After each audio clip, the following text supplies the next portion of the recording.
ਹਰਪ੍ਰੀਤ ਸੇਖਾ ਦਾ novel ਹੈ ਹਨੇਰੇ ਰਾਹ। ਚੌਥਾ ਕਾਂਡ।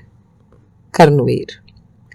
ਕਾਰ ਦਾ ਲਾਇਸੈਂਸ ਲੈਣ ਲਈ ਰੋਡ ਟੈਸਟ ਦੇਣ ਵਾਸਤੇ ਕਰਨਵੀਰ ਨੂੰ ਛੇਤੀ ਕਿਤੇ ਤਰੀਕ ਨਹੀਂ ਸੀ ਮਿਲ ਰਹੀ।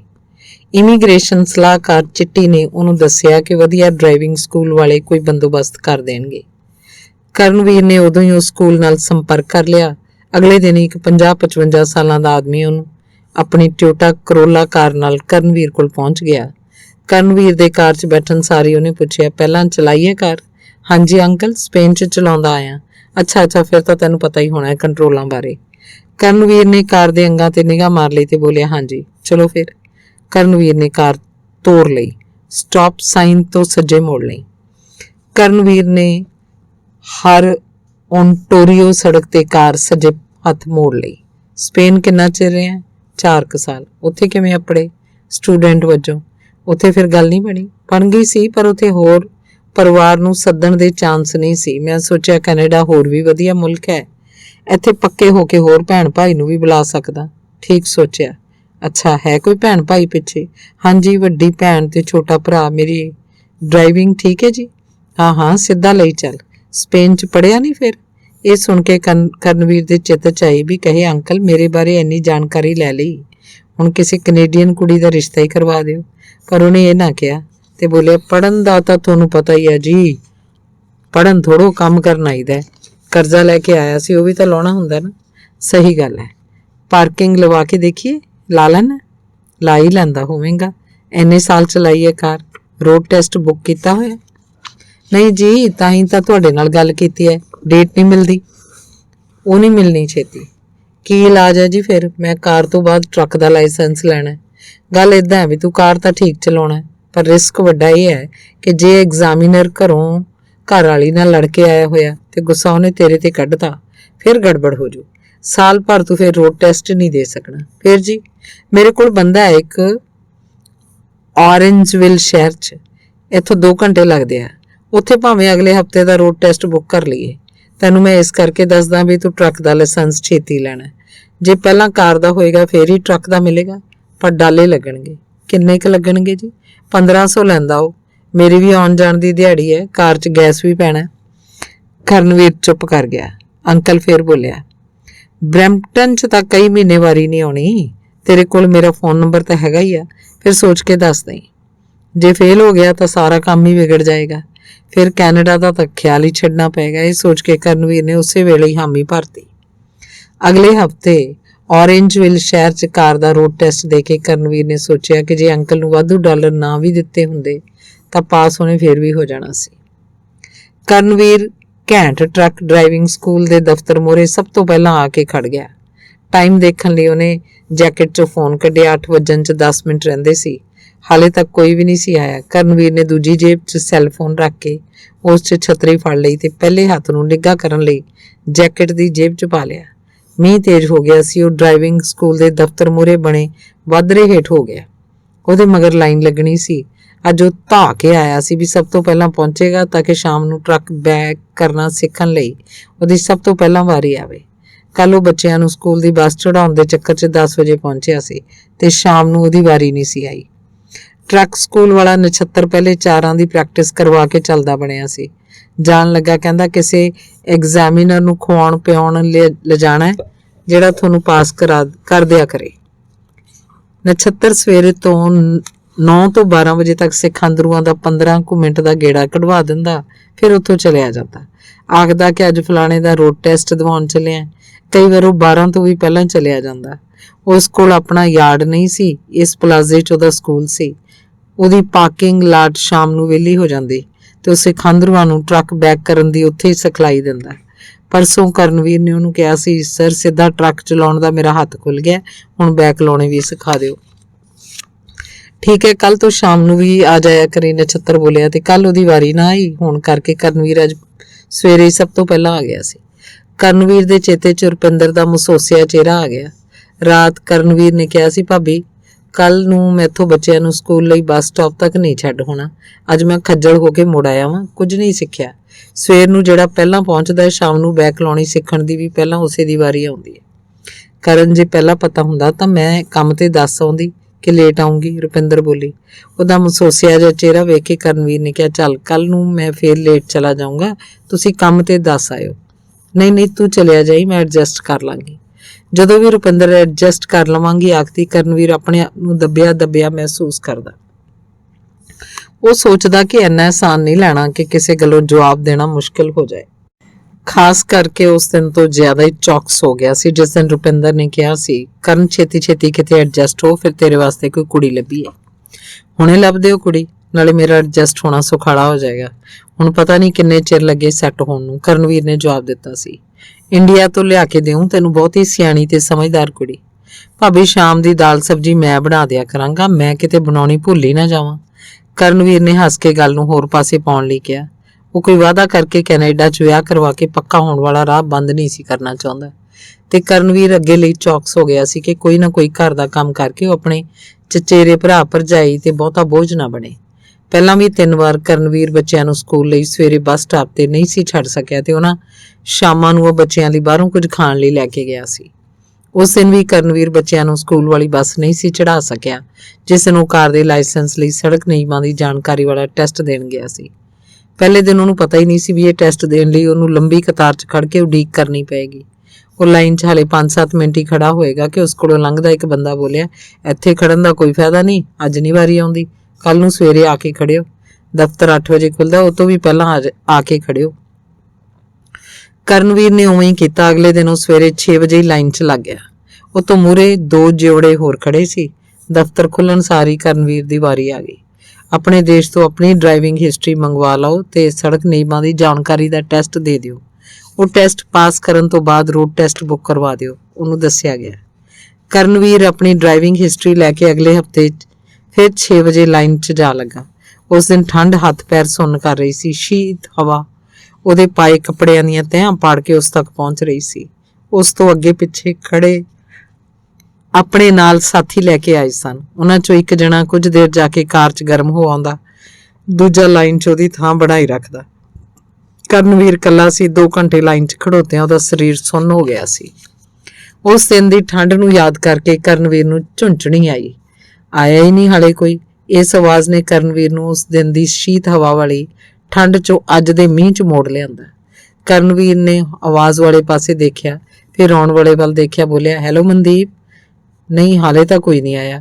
ਜੇ ਟਰੱਕ ਹੀ ਇੱਥੇ ਹੁੰਦਾ ਤਾਂ ਪ੍ਰੀ ਟ੍ਰੈਪ ਇਨਸਪੈਕਸ਼ਨ ਹੀ ਦੁਹਰਾ ਲੈਂਦੇ। ਉਹ ਤਾਂ ਰਟਿਆ ਪਿਆ, ਹੁਣ ਤਾਂ ਰੋਡ ਟੈਸਟ ਹੋਵੇ ਫੇਰ ਹੈ, ਮਨਦੀਪ ਬੋਲਿਆ।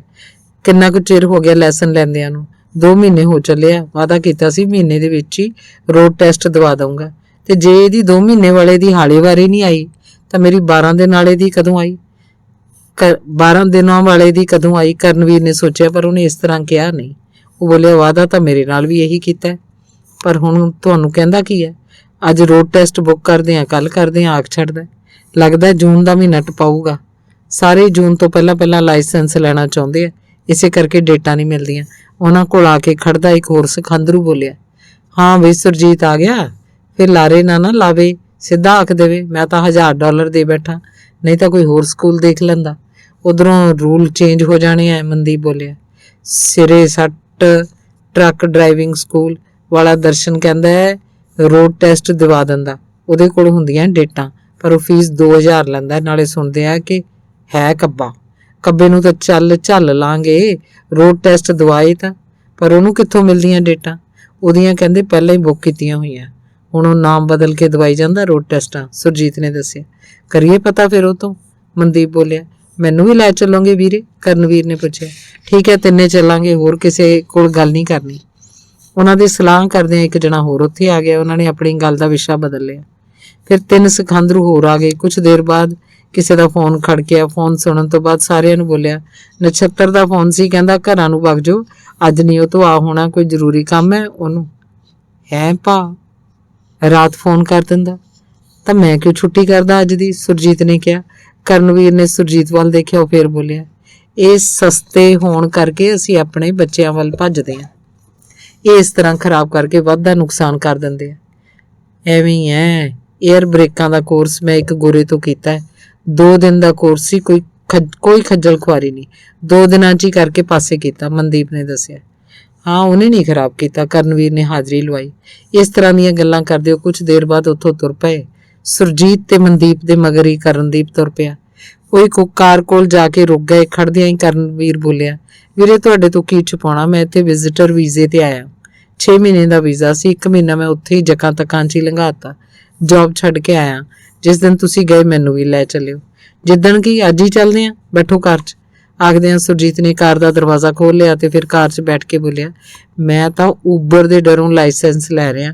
ਕਹਿੰਦੇ ਛੇਤੀ ਆ ਜਾਣੀ ਹੈ। ਜੇ ਟੈਕਸੀ ਦਾ ਮੰਦਾ ਹੋ ਗਿਆ ਟਰੱਕ ਤੇ ਚੜ ਜਾਾਂਗੇ ਤੇ ਮੈਂ ਪਿੱਛੋਂ ਲੈ ਲਊਂ। ਪਹਿਲਾਂ ਤੁਹਾਡੀ ਦੋਹਾਂ ਦੀ ਗੱਲ ਕਰਦੇ ਆ ਉੱਥੇ ਜਾ ਕੇ। ਇੱਕ ਵਾਰੀ ਫੇਰ ਨਛੱਤਰ ਤੋਂ ਪੁੱਛ ਨਾ ਲਈਏ ਵੀ ਕਦੋਂ ਦਵਾਏਗਾ, ਮਨਦੀਪ ਨੇ ਪੁੱਛਿਆ। ਤੂੰ ਕਿਵੇਂ ਡਬਲ ਮਾਈਂਡਡ ਹੋ ਗਿਆ ਇੰਨੀ ਛੇਤੀ, ਸੁਰਜੀਤ ਬੋਲਿਆ। 1000 ਖੁੱਸਣ ਦਾ ਡਰ ਲੱਗਦਾ ਹੈ।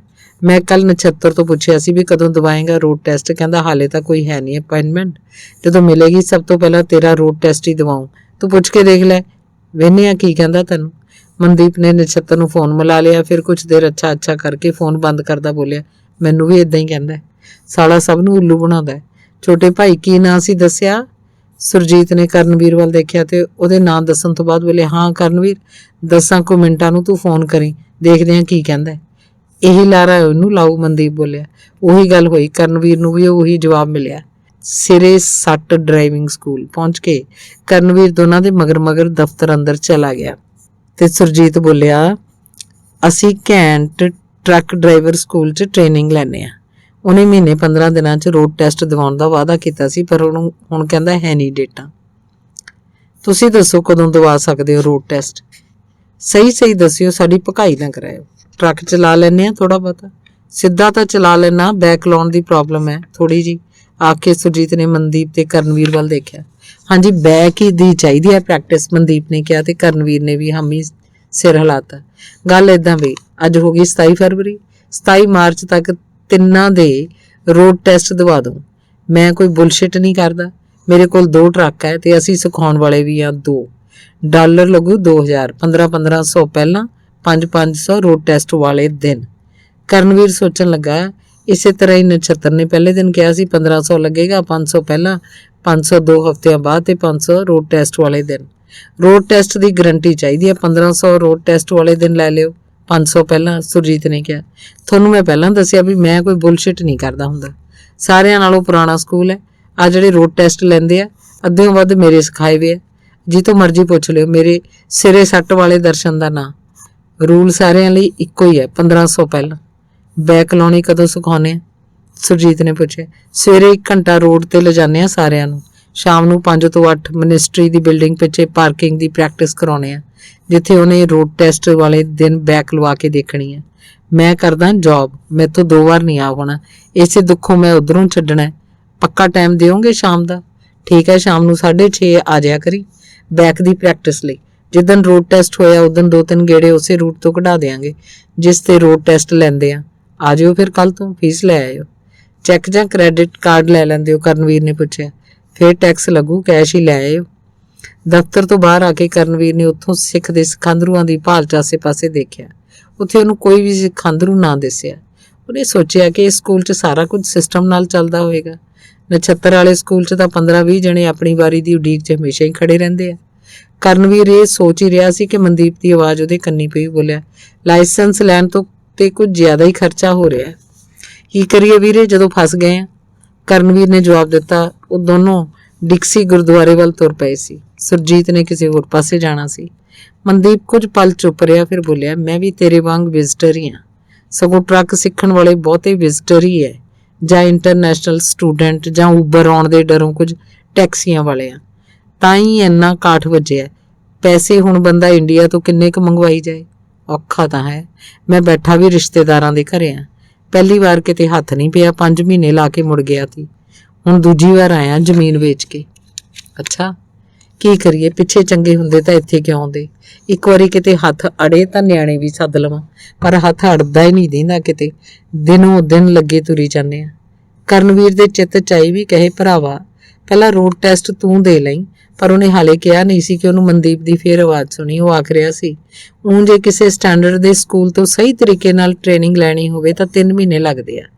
ਨਾਲੇ ਉਹਨਾਂ ਦੀ ਫੀਸ 7000 ਹੈ। ਇਸ ਗੱਲੋਂ ਸੋਚੀਏ ਤਾਂ ਆਪਣੇ ਭਾਈਆਂ ਦੇ ਸਕੂਲ ਮਹਿੰਗੇ ਨਹੀਂ ਲੱਗਦੇ। ਕੁਝ ਦੇਰ ਬਾਅਦ ਮਨਦੀਪ ਫੇਰ ਬੋਲਿਆ, $1000 ਜਿਹੜਾ ਦਿੱਤਾ ਹੈ ਪਹਿਲੇ ਸਕੂਲ ਨੂੰ, ਉਹ ਤਾਂ ਫਿਰ ਅਜਾਈ ਜਾਊ। ਜੀ ਜਿਹਾ ਨਹੀਂ ਮੰਨਦਾ। ਕੀ ਹੈ, ਰੋਡ ਟੈਸਟ ਦੀ ਵਾਰੀ ਆਈ ਜਾਏ। ਦੇਖ ਲਓ, ਮੈਨੂੰ ਤਾਂ ਲੱਗਦਾ ਨਹੀਂ ਵਾਰੀ ਆਵੇ। ਲੱਗਦਾ ਤਾਂ ਮੈਨੂੰ ਵੀ ਇਉਂ ਹੀ ਹੈ, ਆਖਦਾ ਮਨਦੀਪ ਚੁੱਪ ਹੋ ਗਿਆ। ਫਿਰ ਬੋਲਿਆ, ਕੱਲ ਨੂੰ ਨਛੱਤਰ ਨੂੰ ਪਾਸੇ ਕਰਕੇ ਕਹੂੰਗਾ ਵੀ ਜਾਂ ਤਾਂ ਵਾਅਦੇ ਅਨੁਸਾਰ ਰੋਡ ਟੈਸਟ ਦਵਾ, ਨਹੀਂ ਪੈਸੇ ਮੋੜ। ਉਹਦੀਆਂ ਤਰਲ ਅੱਖਾਂ ਵੱਲ ਵੇਖ ਕਰਨਵੀਰ ਨੇ ਸੋਚਿਆ ਵੀ ਕਹੇ ਮੈਂ ਦੇ ਦਿੰਨਾ 1500, ਪਰ ਝੱਟ ਹੀ ਉਹਨੇ ਸੋਚਿਆ ਕਿ ਉਸ ਕੋਲ ਵੀ ਤਾਂ ਗੁਜ਼ਾਰੇ ਜੋਗੇ ਹੈ ਨਹੀਂ। ਘਰ ਵੱਲ ਜਾਂਦਾ ਕਰਨਵੀਰ ਸੋਚਣ ਲੱਗਿਆ, ਕੈਨੇਡਾ ਆਉਣ ਦਾ ਐਵੇਂ ਹੀ ਪੰਗਾ ਲਿਆ। ਸਪੇਨ 'ਚ ਵਧੀਆ ਸੀ, ਹਰ ਮਹੀਨੇ 200 ਯੂਰੋ ਇੰਡੀਆ ਭੇਜ ਦਿੰਦਾ ਸੀ। ਉਹਦੀਆਂ ਯਾਦਾਂ 'ਚ ਉਹਦੀ ਵੱਡੀ ਭੈਣ ਆ ਗਈ, ਜਿਹੜੀ ਨਸ਼ੇੜੀ ਪਤੀ ਤੋਂ ਤੰਗ ਆ ਕੇ 2 ਬੱਚਿਆਂ ਸਮੇਤ ਪੇਕੇ ਆ ਗਈ ਸੀ। ਕੈਨੇਡਾ ਦੀ ਸਕੀਮ ਬਣਾਉਣ ਤੋਂ ਪਹਿਲਾਂ ਕਰਨਵੀਰ ਨੇ ਇੰਡੀਆ ਕਾਲਜ ਪੜ੍ਹਦੇ ਆਪਣੇ ਛੋਟੇ ਭਰਾ ਤੋਂ ਪੁੱਛਿਆ ਸੀ, ਜੇ 6 ਮਹੀਨੇ ਕੁਛ ਨਾ ਭੇਜਿਆ ਗਿਆ ਤਾਂ ਸਾਰ ਲਏਗਾ। ਉਹਦੀ ਹਾਮੀ ਸੁਣ ਕੇ ਹੀ ਕਰਨਵੀਰ ਨੇ ਕੈਨੇਡਾ ਸੈੱਟ ਹੋਣ ਦਾ ਪ੍ਰੋਗਰਾਮ ਬਣਾਇਆ ਸੀ। ਉਸ ਬਾਰੇ ਯਾਦ ਕਰਕੇ ਕਰਨਵੀਰ ਨੇ ਸੋਚਿਆ, ਜੇ ਕੰਮ ਸ਼ੁਰੂ ਕੀਤਾ ਏ ਤਾਂ ਸਿਰੇ ਲਾ ਕੇ ਰਹਾਂਗਾ, ਭਾਵੇਂ ਕੁਝ ਜ਼ਿਆਦਾ ਖਰਚਾ ਆ ਜਾਏ। ਇਸੇ ਨਾਲ ਹੀ ਸੋਚ ਕੇ ਉਹਨੇ ਅਗਲੇ ਦਿਨ ਸਿਰੇ ਸੱਟ ਸਕੂਲ ਵਾਲੇ ਦਰਸ਼ਨ ਨੂੰ ਦੇਣ ਲਈ $1500 ਬੈਂਕ ਚੋਂ ਕਢਵਾ ਲਏ। ਸਿਰੇ ਸੱਟ ਟਰੱਕ ਡਰਾਈਵਿੰਗ ਸਕੂਲ ਨਾਲ ਪਹਿਲੇ ਦਿਨ ਟਰੱਕ ਪਿੱਛਲ ਖੁਰੀ ਖੜਾਉਣ ਦਾ ਅਭਿਆਸ ਕਰਦਾ ਕਰਨਵੀਰ ਰੋਣ ਹਾਕਾ ਹੋ ਗਿਆ। ਉਹ ਮਿਨਿਸਟਰੀ ਦੀ ਇਮਾਰਤ ਮਗਰ ਬਣੇ ਬੇ ਤੇ ਟਰੱਕ ਪਿੱਛੇ ਵੱਲ ਕਰਦਾ ਬੋਲਿਆ, ਹਾਂ ਹੁਣ ਦਿਸਦੀ ਏ ਕਰਬ, ਹੁਣ ਸਟੀਅਰਿੰਗ ਨੂੰ ਦੇ 2 ਗੇੜੇ ਦੇ ਦੇ, ਦਰਸ਼ਨ ਨੇ ਕਿਹਾ। ਕਰਨਵੀਰ ਨੇ ਸਟੀਅਰਿੰਗ ਨੂੰ ਸੱਜੇ ਘੁਮਾਤਾ। ਕਿਸੇ ਟਰੱਕ ਦਾ ਦੁਬਾਰਾ ਹਾਰਨ ਵੱਜਿਆ। ਕਰਨਵੀਰ ਦਾ ਧਿਆਨ ਉੱਧਰ ਹੋ ਗਿਆ। ਬਿੰਦਾ ਡਰਾਈਵਿੰਗ ਸਕੂਲ ਦਾ ਟਰੱਕ ਸੀ, ਉਹਨੇ ਗਾਂਹ ਲੰਘਣਾ ਸੀ। ਕਰਨਵੀਰ ਤੋਂ ਟਰੱਕ ਨੂੰ ਪਾਰਕ ਲਾਉਣ 'ਚ ਜ਼ਿਆਦਾ ਸਮਾਂ ਲੱਗ ਰਿਹਾ ਸੀ। ਟਰੱਕ ਦੇ ਨਾਲ ਟਰਾਲਾ ਜੋੜਿਆ ਸੀ, ਉਹਨਾਂ ਤੋਂ ਅਗਲਾ ਬੇ ਹਾਲੇ ਖਾਲੀ ਸੀ, ਜਿੱਥੇ ਬਿੰਦਾ ਟਰੱਕਿੰਗ ਵਾਲਿਆਂ ਨੂੰ ਪਹੁੰਚਣ ਦੀ ਕਾਹਲ ਲੱਗਦੀ ਸੀ। ਤੂੰ ਸੱਜੇ ਨੂੰ ਵੀਲ ਘੁਮਾਤਾ, ਟਰੱਕ ਨੂੰ ਬਾਹਰ ਕੱਢਣਾ ਕਿ ਲਾਉਣਾ ਹੈ? ਦਰਸ਼ਨ ਦੀ ਹਰਖੀ ਆਵਾਜ਼ ਸੁਣ ਕੇ ਕਰਨਵੀਰ ਭਵੱਤਰ ਗਿਆ। ਉਹਦਾ ਦਿਮਾਗ ਜਿਵੇਂ ਸੁੰਨ ਹੋ ਗਿਆ ਹੋਵੇ। ਟਰੱਕਾਂ ਦੇ 2-3 ਹਾਰਨ ਵੱਜੇ। ਬਿੰਦਾ ਟਰੱਕਿੰਗ ਤੋਂ ਮਗਰਲਾ ਟਰੱਕ ਵੀ ਹਾਰਨ ਮਾਰਨ ਲੱਗਾ ਸੀ। ਪਤਾ ਨਹੀਂ ਕਿੱਧਰੋਂ ਮੂੰਹ ਚੱਕ ਕੇ ਆ ਜਾਂਦੇ ਆ ਟਰੱਕ ਸਿੱਖਣ, ਆਖਦਾ ਦਰਸ਼ਨ ਟਰੱਕ ਦਾ ਦਰਵਾਜ਼ਾ ਖੋਲ ਕੇ ਬਾਹਰ ਨਿਕਲ ਗਿਆ। ਫਿਰ ਦੂਜੇ ਟਰੱਕ ਵਾਲੇ ਨੂੰ ਬੋਲਿਆ, ਖੜ ਜਾਓ ਯਾਰ, ਗਾਂਹ ਡਿੱਗਣਾ ਕਿਤੇ। ਤੂੰ ਰਾਹ ਦੇਵੇਂਗਾ ਤਾਂ ਹੀ ਡਿੱਗਾਂਗੇ ਕਿਤੇ। ਬਿੰਦਾ ਟਰੱਕ 'ਚੋਂ ਆਵਾਜ਼ ਆਈ। ਮਿਨਿਸਟਰੀ ਦਾ ਦਫ਼ਤਰ ਬੰਦ ਹੋਣ ਤੋਂ ਬਾਅਦ ਬਹੁਤ ਸਾਰੇ ਦੇਸੀ ਟਰੱਕਿੰਗ ਸਕੂਲ ਆਪਣੇ ਸਿਖਾਂਦਰੂਆਂ ਦਾ ਅਭਿਆਸ ਕਰਵਾਉਣ ਇੱਥੇ ਲਿਆਉਂਦੇ। ਦਰਸ਼ਨ ਨੇ ਕਰਨਵੀਰ ਨੂੰ ਕਰਬ ਦੀ ਨਿਸ਼ਾਨੀ ਦੱਸ ਕੇ ਕਿਹਾ ਸੀ, ਜਦੋਂ ਕਰਬ ਦਿਸਣ ਲੱਗ ਪਵੇ ਉਦੋਂ ਸਟੀਅਰਿੰਗ ਨੂੰ 2 ਗੇੜੇ ਦੇ ਦੇਈਂ, ਤੇ ਜੇ ਕਿਤੇ ਕਰਬ ਨਾ ਹੋਵੇ ਉੱਥੇ ਕੀ ਕਰੀਏ ਸਰ? ਕਰਨਵੀਰ ਨੇ ਮੁੜਵਾਂ ਸਵਾਲ ਪੁੱਛਿਆ। ਤੂੰ ਲਾਇਸੈਂਸ ਲੈਣਾ ਹੈ ਨਾ? ਦਰਸ਼ਨ ਦੀ ਅਚਾਨਕ ਹਰਖੀ ਆਵਾਜ਼ ਸੁਣ ਕੇ ਕਰਨਵੀਰ ਕੁਛ ਨਾ ਬੋਲਿਆ। ਦਰਸ਼ਨ ਫੇਰ ਬੋਲਿਆ, ਤਾਂ ਜਿਵੇਂ ਮੈਂ ਕਹਿੰਦਾ ਉਵੇਂ ਕਰ। ਦਰਸ਼ਨ ਦੀ ਤਿੱਖੀ ਆਵਾਜ਼ ਤੇ ਟਰੱਕਾਂ ਦੇ ਹਾਰਨ ਸੁਣ ਕੇ ਕਰਨਵੀਰ ਘਬਰਾ ਗਿਆ। ਉਸ ਵਾਲੀ ਤਾਕੀ ਖੋਲ ਕੇ ਦਰਸ਼ਨ ਬੋਲਿਆ, ਹੋ ਪਾਸੇ, ਆਪਾਂ ਇਕੱਲੇ ਨਹੀਂ ਇੱਥੇ, ਹੋਰਾਂ ਨੇ ਵੀ ਪ੍ਰੈਕਟਿਸ ਕਰਨੀ ਹੈ। ਤੇ ਕਰਨਵੀਰ ਟਰੱਕ 'ਚੋਂ ਬਾਹਰ ਆ ਗਿਆ। ਦਰਸ਼ਨ ਨੇ ਉਡੀਕ ਰਹੇ ਟਰੱਕਾਂ ਨੂੰ ਲੰਘ ਜਾਣ ਦਿੱਤਾ ਤੇ ਅਗਲੇ ਸਿਖਾਂਦਰੂ ਨੂੰ ਸਿਖਾਉਣ ਲੱਗਾ। ਕਰਨਵੀਰ ਪਾਸੇ ਖੜਾ ਧਿਆਨ ਨਾਲ ਦੇਖਣ ਲੱਗਾ। ਦਰਸ਼ਨ ਨੇ ਉਹਨੂੰ ਦੱਸਿਆ ਸੀ ਵੀ ਐਗਜ਼ਾਮੀਨਰ ਉਹਨੂੰ ਟਰੱਕ ਨੂੰ ਟਰਾਲੇ ਨਾਲੋਂ ਵੱਖ ਕਰਕੇ 90 ਡਿਗਰੀ ਤੇ ਲਿਜਾਣ ਲਈ ਕਹੇਗਾ ਤੇ ਫਿਰ ਸਿੱਧਾ ਬੈਕ ਕਰਕੇ ਟਰੱਕ ਨੂੰ ਟਰਾਲੇ ਨਾਲ ਜੋੜਨ ਲਈ ਕਹੇਗਾ। ਇਹ ਸਾਰਾ ਕੁਝ ਕਰਨਵੀਰ ਦਿਨੇ ਜਦੋਂ ਵੀ ਟਰੱਕ ਵਿਹਲਾ ਹੋ ਜਾਂਦਾ ਕਰਨ ਲੱਗ ਜਾਂਦਾ। ਕਰਨਵੀਰ ਸਵੇਰੇ ਬੱਚਿਆਂ ਨੂੰ ਸਕੂਲ ਲਈ ਬੱਸ ਚੜਾ ਕੇ ਡਰਾਈਵਿੰਗ ਸਕੂਲ ਪਹੁੰਚ ਜਾਂਦਾ ਤੇ ਸਾਰਾ ਦਿਨ ਉੱਥੇ ਹੀ ਰਹਿੰਦਾ। ਦੁਪਹਿਰੇ ਡਿਕਸੀ ਗੁਰਦੁਆਰੇ 'ਚੋਂ ਲੰਗਰ ਛਕ ਆਉਂਦਾ ਤੇ ਜਦੋਂ ਵੀ ਟਰੱਕ ਵਿਹਲਾ ਮਿਲ ਜਾਂਦਾ ਉਹ ਕਿਸੇ ਨਵੇਂ ਆਏ ਸਿਖਾਂਦਰੂ ਨੂੰ ਪ੍ਰੀ ਟ੍ਰੈਪ ਇਨਸਪੈਕਸ਼ਨ ਕਰਵਾਉਣ ਲੱਗ ਪੈਂਦਾ। ਇਹ ਉਹਦੇ ਮੂੰਹ ਜ਼ਬਾਨੀ ਯਾਦ ਹੋ ਗਿਆ ਸੀ। ਉਹ ਕਈ ਵਾਰ ਆਪਣੇ ਮਨ 'ਚ ਹੀ ਦੁਹਰਾਉਣ ਲੱਗ ਜਾਂਦਾ, windshield no chip, no crack, side mirror no crack, no damage, wiper working properly, tyre thread good, no crack, no damage. ਇਹ ਸਭ ਕੁਝ ਦੁਹਰਾ ਕੇ ਉਹ ਕਪਲਿੰਗ ਅਨਕਪਲਿੰਗ ਬਾਰੇ ਮਨ 'ਚ ਦੁਹਰਾਉਣ ਲੱਗਦਾ। ਟਰੱਕ ਨੂੰ ਟਰਾਲੇ ਨਾਲ ਜੋੜਨ ਤੇ ਖੋਲ੍ਹਣ ਨੂੰ ਉਹ ਇਹ ਆਖਦੇ, ਟ੍ਰੇਲਰ ਤੇ ਲੈਂਡਿੰਗ ਗੇਅਰ ਲਾਉਣੇ, ਵੀਲ ਚੈੱਕ ਕਰਨੇ, ਗਲਾਈਡਰ ਉਤਾਰਨੇ, ਟਰੱਕ ਦੇ ਪਾਰਕਿੰਗ ਬ੍ਰੇਕ ਲਾ ਕੇ ਫੇਰ ਬਾਹਰ ਆਉਣਾ। ਇਹ ਸਭ ਉਹਨੂੰ ਰੱਟਿਆ ਪਿਆ ਸੀ। ਕਰਨਵੀਰ ਨੂੰ ਦਰਸ਼ਨ ਦੇ ਡਰਾਈਵਰ ਮਨੋਜ, ਜਿਹੜਾ ਦਿਨ ਵੇਲੇ ਟ੍ਰੇਨਿੰਗ ਦਿੰਦਾ ਸੀ, ਦਾ ਭੇਤ ਆ ਗਿਆ ਸੀ। ਕਰਨਵੀਰ ਮਨੋਜ ਵਾਸਤੇ ਦਿਨੇ ਕੌਫੀ ਤੇ ਡੋਨਟ ਲਿਆ ਦਿੰਦਾ। ਉਹ ਕਰਨਵੀਰ ਨੂੰ ਇਹ ਸਭ ਸਿੱਖਣ 'ਚ ਮਦਦ ਕਰਦਾ। ਉਸ ਦਿਨ ਦਰਸ਼ਨ ਦੇ ਗੁੱਸੇ ਹੋਣ ਤੋਂ ਬਾਅਦ ਕਰਨਵੀਰ ਨੇ ਸੋਚਿਆ ਕਿ ਅੱਗੇ ਤੋਂ ਉਹਨੂੰ ਕੋਈ ਪ੍ਰਸ਼ਨ ਨਹੀਂ ਪੁੱਛਣਾ, ਪਰ ਰੋਡ ਟੈਸਟ ਬਾਰੇ ਤਾਂ ਪੁੱਛਣਾ ਹੀ ਸੀ। 3 ਹਫ਼ਤੇ ਲੰਘਣ ਤੋਂ ਬਾਅਦ ਜਦੋਂ ਕਰਨਵੀਰ ਨੇ ਪੁੱਛਿਆ ਤਾਂ ਦਰਸ਼ਨ ਬੋਲਿਆ, ਗੱਲ ਏਦਾਂ ਹੈ ਬਈ, ਮਿਨਿਸਟਰੀ ਵਾਲਿਆਂ ਨੂੰ ਪਤਾ ਲੱਗ ਗਿਆ, ਹੁਣ ਮੈਨੂੰ ਨਾ ਚੇਂਜ ਕਰਕੇ ਕਿਸੇ ਹੋਰ ਦੀ ਅਪਾਇੰਟਮੈਂਟ ਕਿਸੇ ਹੋਰ ਨੂੰ ਨਹੀਂ ਦੇਣਗੇ, ਅਪਾਇੰਟਮੈਂਟ ਕਿਸੇ ਹੋਰ ਨੂੰ ਨਹੀਂ ਦੇਣ ਦਿੰਦੇ। ਫਿਰ ਕਰਨਵੀਰ ਦਾ ਚਿਹਰਾ ਉਤਰ ਗਿਆ। ਐਂ ਕਰਦੇ ਆ, ਇੱਥੋਂ ਥੋੜੀ ਦੂਰੀ ਤੇ ਇੱਕ ਸ਼ਹਿਰ ਹੈ ਕਲਿੰਟਨ, 2-2.5 ਘੰਟੇ ਦਾ ਰਾਹ ਹੈ। ਉੱਥੋਂ ਦੀ ਤੂੰ ਪ੍ਰਾਈਵੇਟ ਬੁਕਿੰਗ ਕਰ ਲੈ, ਮੈਂ ਨਾਲ ਚੱਲਿਆ ਜਾਵਾਂਗਾ, ਤੇਰਾ ਉੱਥੇ ਟੈਸਟ ਦਿਵਾ ਲਿਆਊਂ। ਫਿਰ ਬੋਲਿਆ 10 ਕੁ ਮਿੰਟ ਦੇ ਮੈਨੂੰ। ਦਰਸ਼ਨ ਆਪਣੇ ਫੋਨ ਤੇ ਦੇਖਣ ਲੱਗਾ, ਫਿਰ ਕੁਝ ਮਿੰਟਾਂ ਬਾਅਦ ਬੋਲਿਆ ਕਲਿੰਟਨ ਦਾ ਵਿਹਲਾ ਪਿਆ, ਆਪਾਂ ਇਉਂ ਕਰਦੇ ਹਾਂ 4 ਜਣਿਆਂ ਦਾ ਬੁੱਕ ਕਰ ਦਿੰਦੇ ਹਾਂ, ਸਾਰੇ ਚੱਲਾਂਗੇ, ਮੈਂ ਵੇਖਦਾ ਕਿਹੜੇ ਨੂੰ ਜ਼ਿਆਦਾ ਕਾਹਲੀ ਹੈ। ਸੁਰਜੀਤ ਨੂੰ ਵੀ ਪੁੱਛ ਲਓ, ਕਰਨਵੀਰ ਨੇ ਕਿਹਾ। ਦਰਸ਼ਨ ਨੇ ਪਹਿਲਾਂ ਫੋਨ ਸੁਰਜੀਤ ਨੂੰ ਹੀ ਕੀਤਾ। ਫੋਨ ਦਾ ਸਪੀਕਰ ਚਾਲੂ ਕਰਕੇ ਬੋਲਿਆ ਸੁਰਜੀਤ, ਕਲਿੰਟਨ ਦੀ 3 ਦਿਨਾਂ ਬਾਅਦ ਮਿਲਦੀ ਹੈ ਰੋਡ ਟੈਸਟ ਲਈ ਅਪਾਇੰਟਮੈਂਟ। ਖਰਚਾ ਥੋੜਾ ਹੋਰ ਆਊਗਾ, 1 ਦਿਨ ਪਹਿਲਾਂ ਵੀ ਸ਼ਾਇਦ ਜਾਣਾ ਪਊ। ਇੱਕ ਪਲ ਦੂਜੇ ਪਾਸਿਓਂ ਕੋਈ ਜਵਾਬ ਨਾ ਆਇਆ। ਫਿਰ ਸੁਰਜੀਤ ਦੀ ਆਵਾਜ਼ ਆਈ, 2 ਦਿਹਾੜੀਆਂ ਭੰਨੂ, ਨਾਲੇ ਖਰਚਾ ਵਾਧੂ। ਤੁਸੀਂ ਮੇਰੇ ਨਾਲ ਮਹੀਨੇ ਦਾ ਬਰੈਂਪਟਨ ਦਾ ਵਾਅਦਾ ਕੀਤਾ ਸੀ। ਦਰਸ਼ਨ ਨੇ ਸਪੀਕਰ ਬੰਦ ਕਰਕੇ ਫੋਨ ਕੰਨ ਨੂੰ ਲਾ ਲਿਆ। ਫਿਰ ਬੋਲਿਆ ਬਰੈਂਪਟਨ ਦੀ ਤਾਂ ਜੂਨ ਤੋਂ ਬਾਅਦ ਹੀ ਮਿਲੇਗੀ। ਪੈਸੇ ਕਿਵੇਂ ਮੋੜਦੇ ਆ? ਟਰੱਕ ਨਹੀਂ ਸਿਖਾਇਆ? ਬੈਕ ਫੋਨ ਕਰ ਲਈ ਜੇ ਜਾਣਾ ਹੋਇਆ। ਆ ਕੇ ਦਰਸ਼ਨ ਨੇ ਫੋਨ ਬੰਦ ਕਰਤਾ ਤੇ ਬੁੜਬੁੜਾਇਆ, ਡੇਟਾ ਮੇਰੀ ਜੇਬ 'ਚ ਪਾਈਆਂ। ਕਰਨਵੀਰ ਦੇ ਚਿੱਤ 'ਚ ਆਈ, ਜੇ ਨਹੀਂ ਜੇਬ 'ਚ ਤਾਂ ਵਾਅਦਾ ਕਿਉਂ ਕਰਦੇ ਹੋ? ਪਰ ਉਸਨੇ ਇਹ ਕਿਹਾ ਨਹੀਂ। ਦਰਸ਼ਨ ਹੀ ਬੋਲਿਆ, ਤੂੰ ਵੇਟ ਕਰ, ਮੈਂ ਕਰਦਾ ਕੋਈ ਬੰਦੋਬਸਤ। ਫਿਰ ਕੁਛ ਦੇਰ ਬਾਅਦ ਆ ਕੇ ਦਰਸ਼ਨ ਬੋਲਿਆ, ਪਰਸੋਂ 9 ਵਜੇ ਦੀ ਬੁੱਕ ਕਰ ਲਓ ਅਪਾਇੰਟਮੈਂਟ, ਤੇ ਕੱਲ ਸ਼ਾਮ ਨੂੰ 4 ਵਜੇ ਇੱਥੇ ਆ ਜਾਇਓ। ਤੁਸੀਂ 4 ਜਣੇ ਹੋਵੋਗੇ। ਨੋਜ ਆਪਣੀ ਕਾਰ ਤੇ ਲੈ ਜਾਏਗਾ, ਉਹਦੀ ਕਾਰ 'ਚ ਗੈਸ ਪਵਾ ਦਿਓ। ਉੱਥੇ ਪਹੁੰਚ ਕੇ ਮੈਂ ਤੁਹਾਡੀ ਉਸੇ ਰੂਟ ਤੇ ਪ੍ਰੈਕਟਿਸ ਕਰਵਾ ਦਿਓ ਜਿੱਥੇ ਰੋਡ ਟੈਸਟ ਹੋਣਾ ਹੋਇਆ। $500 ਜਿਹੜਾ ਰੋਡ ਟੈਸਟ ਵਾਲੇ ਦਿਨ ਦੇਣਾ ਸੀ, ਉਹ ਤੇ 500 ਲੱਗੂ ਹੋਰ। $1000 ਲੈ ਆਈ, ਕਰਦੇ ਬੁੱਕ ਹੁਣੇ ਹੀ, ਨਹੀਂ ਤਾਂ ਹੱਥੋਂ ਨਾ ਨਿਕਲ ਜਾਏ। ਆਖ ਕੇ ਦਰਸ਼ਨ ਕਿਸੇ ਹੋਰ ਨੂੰ ਫੋਨ ਮਿਲਾਉਣ ਲੱਗ ਪਿਆ। ਦਰਸ਼ਨ ਦੀ ਗੱਲ ਸੁਣ ਕੇ ਕਰਨਵੀਰ ਨੂੰ ਲੱਗਾ ਵੀ ਉਸ ਕੋਲ ਹੋਰ ਕੋਈ ਚਾਰਾ ਹੀ ਨਹੀਂ। ਉਹ ਆਪਣੀ ਅਪਾਇੰਟਮੈਂਟ ਬੁੱਕ ਕਰਾਉਣ ਲੱਗ ਪਿਆ।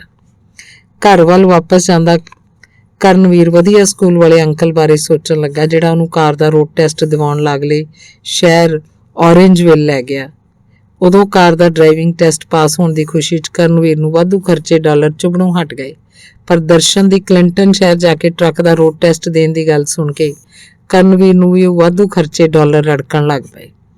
ਅੰਕਲ ਨੇ ਪਤਾ ਨਹੀਂ ਅੱਗੋਂ ਕਿਸੇ ਨੂੰ ਦਿੱਤੇ ਵੀ ਹੋਣਗੇ 1500 ਕੇ ਆਪ ਹੀ ਖਾ ਗਿਆ ਹੋਏਗਾ, ਕਰਨਵੀਰ ਨੇ ਸੋਚਿਆ। ਫਿਰ ਉਹਦੇ ਦਿਮਾਗ 'ਚ ਆਇਆ ਕਿ ਸਪੇਨ 'ਚ ਉਹਨੂੰ ਇਸ ਤਰ੍ਹਾਂ ਕਿਸੇ ਨੂੰ ਵੀ ਰਿਸ਼ਵਤ ਨਹੀਂ ਸੀ ਦੇਣੀ ਪਈ। ਇਸ ਪੱਖੋਂ ਤਾਂ ਉੱਥੇ ਹੀ ਵਧੀਆ ਸੀ। ਫਿਰ ਉਹਨੇ ਸੋਚਿਆ ਉੱਥੇ ਲਾਇਸੈਂਸ ਨਾਲ PR ਲੈਣ ਦਾ ਲਾਲਚ ਨਹੀਂ ਸੀ ਜੁੜਿਆ ਹੋਇਆ।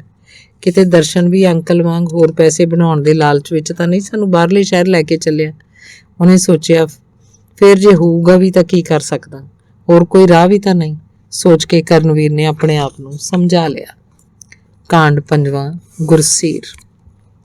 ਮੁੰਡਿਆ ਇੱਥੇ ਰੁਕ ਜੀਏ, ਮੈਥੋਂ ਨਹੀਂ ਟਰੱਕ ਚਲਾਇਆ ਜਾਣਾ, ਸਿਰ ਟੁੱਟਦਾ ਪਿਆ, ਲੱਗਦਾ ਬੁਖਾਰ ਜੀ। ਸਨੋ ਦਾ ਬਹਾਨਾ ਹੈ ਸਾਡੇ ਕੋਲ। ਟਰੱਕ ਦੀ ਸਵਾਰੀ ਵਾਲੀ ਸੀਟ ਤੇ ਬੈਠਾ ਉਸਤਾਦ ਬੋਲਿਆ। ਕੈਨੇਡਾ ਦੇ ਪੂਰਬੀ ਹਿੱਸੇ ਵੱਲੋਂ ਮੁੜਦਿਆਂ ਡਰਾਈਵਰ ਬਦਲਣ ਲਈ ਉਹ ਐਡਮਿੰਟਨ ਟਰੱਕ ਸਟਾਪ ਤੇ ਰੁਕੇ ਸੀ। ਪਿਛਲੇ 12 ਘੰਟੇ ਗੁਰਸੀਰ ਨੇ ਟਰੱਕ ਚਲਾਇਆ ਸੀ।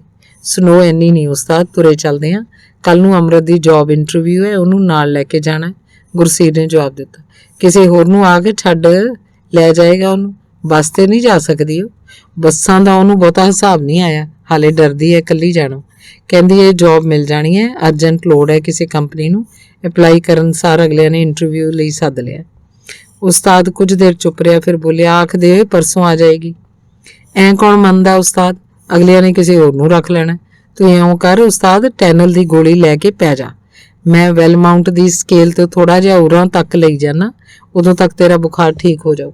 ਮੁੰਡਿਆ ਆਖੇ ਲੱਗ ਜਾ, ਸਨੋ ਪੈਂਦੀ ਜੇ, ਸਲਿੱਪਰੀ ਜੇ, ਹਿੱਲਦੀ ਚੜ੍ਹਾਈ ਆਉਣ ਵੇਲੇ ਟਾਇਰਾਂ ਤੇ ਚੇਨਾਂ ਚੜਾਉਣ ਲਈ ਟਰੱਕ 'ਚੋਂ ਬਾਹਰ ਨਿਕਲਣਾ ਪਏਗਾ। ਗਰਮ ਸਰਦ ਹੋ ਕੇ ਕੰਮ ਵਿਗੜ ਨਾ ਜਾਏ। ਚੇਨਾਂ ਤਾਂ ਕੋਕਾ ਹਾਲਾ ਦੀ ਚੜ੍ਹਾਈ ਵੇਲੇ ਚੜਾਉਣੀ ਹੈ, ਮੈਂ ਉਦੋਂ ਉੱਠ ਪਾਊਂਗਾ, ਤੂੰ ਟਰੱਕ 'ਚੋਂ ਬਾਹਰ ਨਾ ਨਿਕਲੀ। ਚੰਗਾ, ਤੇਰੀ ਮਰਜ਼ੀ ਹੈ, ਮੈਂ ਤੇ ਪੈਣਾ ਫਿਰ। ਆਖੇ ਉਸਤਾਦ ਟਰੱਕ ਦੇ ਕੈਬਿਨ 'ਚ ਚਲਾ ਗਿਆ। ਗੁਰਸੀਰ ਨੇ ਟਰੱਕ ਤੋਰ ਲਿਆ। ਹਾਲੇ ਐਡਮਿੰਟਨ ਸ਼ਹਿਰ ਦੀ ਹੱਦ 'ਚੋਂ ਬਾਹਰ ਹੀ ਨਿਕਲੇ ਸੀ ਕਿ ਬਰਫ਼ਬਾਰੀ ਤੇਜ਼ ਹੋ ਗਈ। ਮੂਹਰਲੇ ਸ਼ੀਸ਼ੇ ਤੋਂ ਬਰਫ਼ ਹਟਾਉਣ ਲਈ ਵਾਈਪਰ ਪੂਰਾ ਜ਼ੋਰ ਲਾ ਰਹੇ ਸਨ, ਪਰ ਬਰਫ਼ ਦੇ ਹੋਰ ਮੋਟੇ ਹੋ ਗਏ ਫੰਬੇ ਉਹਨਾਂ ਦੀ ਪੇਸ਼ ਨਹੀਂ ਸੀ ਜਾਣ ਦਿੰਦੇ। ਗੁਰਸੀਰ ਨੇ ਟਰੱਕ ਹੋਰ ਵੀ ਹੌਲੀ ਕਰ ਲਿਆ। ਮੂਹਰਲੇ ਸ਼ੀਸ਼ੇ ਤੇ ਡਿੱਗਦੀ ਬਰਫ਼ ਕਾਰਨ ਉਹਨੂੰ ਮੂਹਰੇ ਸੜਕ ਸਾਫ਼ ਨਹੀਂ ਸੀ ਦਿਸਦੀ। ਉਹਦੇ ਚਿੱਤ 'ਚ ਆਈ ਕਿ ਟਰੱਕ ਸੜਕ ਦੇ ਪਾਸੇ ਖੜਾ ਕਰਦੇ। ਦੂਜੇ ਮਨ ਨੇ ਹੱਲਾਸ਼ੇਰੀ ਦਿੱਤੀ, ਤੁਰਿਆ ਚੱਲ ਹੌਲੀ ਹੌਲੀ, ਮਸਾਂ ਜੌਬ ਮਿਲਣ ਦੀ ਝਾਕ ਹੋਈ ਹੈ, ਮਿਲੇ ਕਿਤੇ ਨੌਕਰੀ ਤਾਂ ਹੱਥ ਕੁਝ ਸੌਖਾ ਹੋਵੇ। ਉਹਨੇ ਟਰੱਕ ਖੜਾ ਕਰਨ ਵਾਲਾ ਇਰਾਦਾ ਛੱਡ ਦਿੱਤਾ ਤੇ ਮੂਹਰਲੇ ਸ਼ੀਸ਼ੇ ਤੇ ਨਿਗਾਹ ਗੱਡ ਕੇ ਟਰੱਕ ਤੋਰੀ ਰੱਖਿਆ। ਕੁਝ ਚਿਰ ਬਾਅਦ ਇਸ ਤਰ੍ਹਾਂ ਦੇਖਦੇ ਦੀਆਂ ਅੱਖਾਂ ਦਰਦ ਕਰਨ ਲੱਗੀਆਂ। ਉਹਦੇ ਚਿੱਤ 'ਚ ਆਈ ਜੇ ਟਰੱਕ ਤਿਲਕ ਗਿਆ ਅੰਮ੍ਰਿਤ ਲਈ ਜੌਬ ਲੱਭਦਾ ਲੱਭਦਾ ਕਿਤੇ ਆਪਦੀ ਵੀ ਨਾ ਗਵਾ ਬੈਠਾ। ਉਸਤਾਦ ਦੇ ਆਖੇ ਲਾ ਕੇ ਰੁਕ ਜਾਂਦੇ ਤਾਂ ਚੰਗਾ ਸੀ। ਤੁਰਿਆ ਚੱਲ, ਕੀ ਆ ਅੱਗੇ ਚੱਲ ਕੇ ਸਨੋ ਘਟ ਜਾਏ। ਇਹਨਾਂ ਜੱਕਾਂ ਤੱਕਾਂ 'ਚੋਂ ਅੱਗੇ ਚੱਲਦਾ ਰਿਹਾ। ਐਡੀਸਨ ਸ਼ਹਿਰ ਟੱਪ ਕੇ ਬਰਫ਼ਬਾਰੀ ਘੱਟ ਹੋ ਗਈ। ਗੁਰਸੀਰ ਨੇ ਸੁੱਖ ਦਾ ਸਾਹ ਲਿਆ। BC ਸੂਬੇ ਦੇ ਸ਼ਹਿਰ ਵੈਲਮਾਊਂਟ ਪਹੁੰਚਣ ਤੋਂ ਪਹਿਲਾਂ ਗੁਰਸੀਰ ਕੈਬਿਨ 'ਚ ਜਾ ਪਿਆ ਤੇ ਉਸਤਾਦ ਟਰੱਕ ਚਲਾਉਣ ਲੱਗ ਪਿਆ। ਗੁਰਸੀਰ ਦੀ ਅੱਖ ਲੱਗੀ ਸੀ ਕਿ ਉਸਤਾਦ ਦੀ ਆਵਾਜ਼ ਸੁਣੀ। ਉਹ ਆਖ ਰਿਹਾ ਸੀ, ਮੁੰਡਿਆ ਤਿਆਰ ਹੋ ਚੇਨਾ ਪਾਣ ਲਈ, ਚੇਨਾ ਪੇਰੀਆ ਆਉਣ ਵਾਲਾ ਜੇ। ਆ ਵੀ ਗਿਆ ਆਖਦੇ ਗੁਰਸੀਰ ਨੇ ਅੱਖਾਂ ਖੋਲੀਆਂ ਤੇ ਫਿਰ ਨਾ ਚਾਹੁੰਦਿਆਂ ਵੀ ਸਿੱਧਾ ਹੋ ਕੇ ਬੈਠ ਗਿਆ। ਉਹਦੇ ਸਿਰ ਨੂੰ ਨੀਂਦ ਚੜੀ ਸੀ। ਉਹ ਕੁਝ ਪਲ ਉਵੇਂ ਹੀ ਬੈਠਾ ਰਿਹਾ, ਫਿਰ ਸਿਰ ਝਟਕ ਕੇ ਅੱਖਾਂ ਉਘੇੜੀਆਂ। ਆਪਣੇ ਫੋਨ ਤੇ ਟਾਈਮ ਦੇਖਿਆ, ਫਿਰ ਬਾਹਰਲਾ ਤਾਪਮਾਨ ਚੈੱਕ ਕੀਤਾ। ਇਹ 0 ਤੋਂ 11 ਡਿਗਰੀ ਥੱਲੇ ਸੀ। ਵਿੰਡ ਚਿੱਲ ਨਾਲ -20 ਡਿਗਰੀ ਸੀ। ਬਾਹਰਲਾ ਤਾਪਮਾਨ ਦੇਖ ਕੇ ਉਹਦਾ ਨਿੱਘ ਚੋਂ ਨਿਕਲਣ ਲਈ ਜੀ ਨਾ ਕੀਤਾ। ਉੱਠਣਾ ਪਊ ਗੁਰਸੀਰ ਸਿਆਂ, ਇਉਂ ਨਹੀਂ ਸਰਨਾ। ਉਹਦੇ ਅੰਦਰੋਂ ਆਵਾਜ਼ ਆਈ।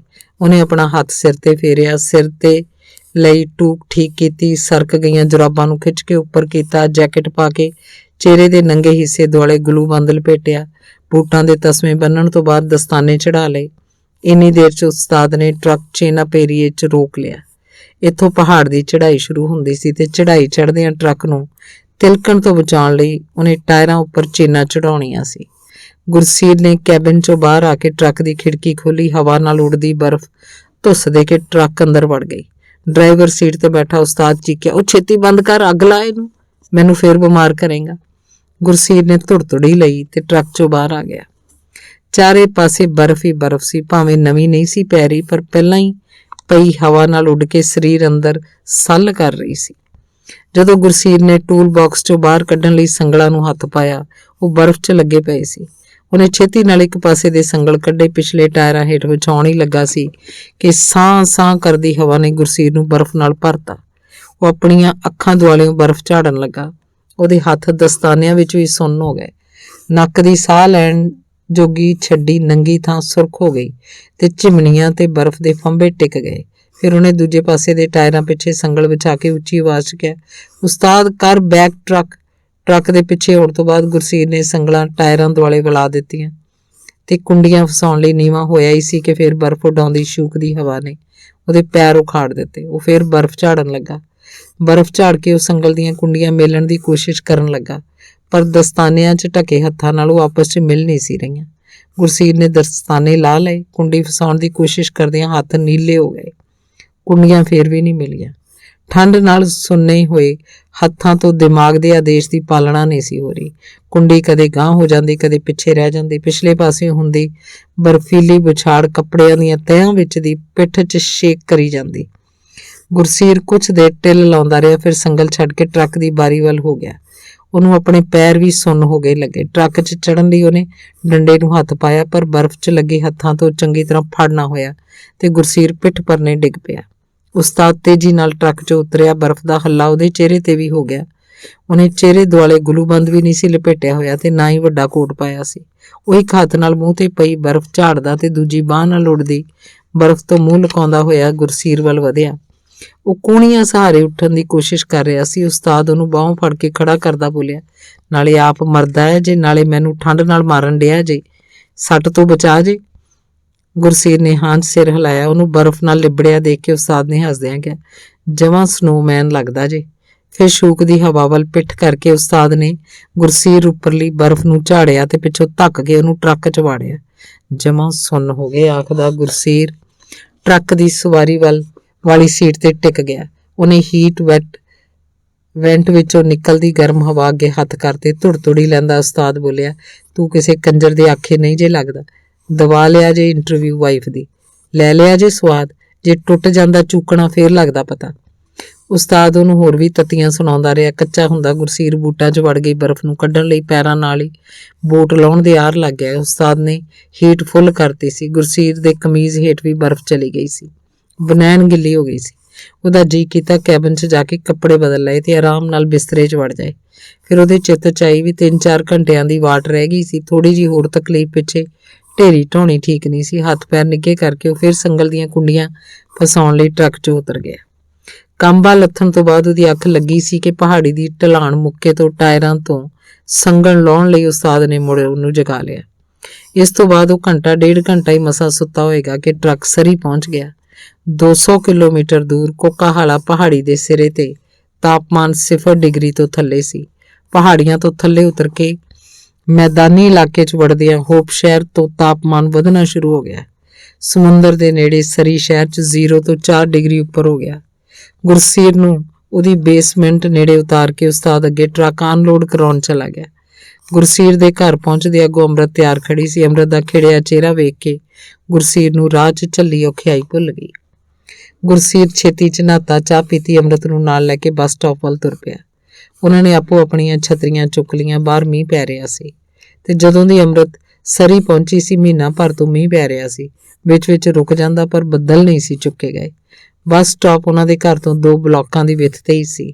ਉੱਥੇ ਪਹੁੰਚ ਕੇ ਅੰਮ੍ਰਿਤ ਨੇ ਆਪਣੀ ਛਤਰੀ ਬੰਦ ਕਰਤੀ ਤੇ ਗੁਰਸੀਰ ਦੀ ਛਤਰੀ ਹੇਠ ਉਹਦੇ ਨਾਲ ਲੱਗ ਕੇ ਖੜ ਗਈ।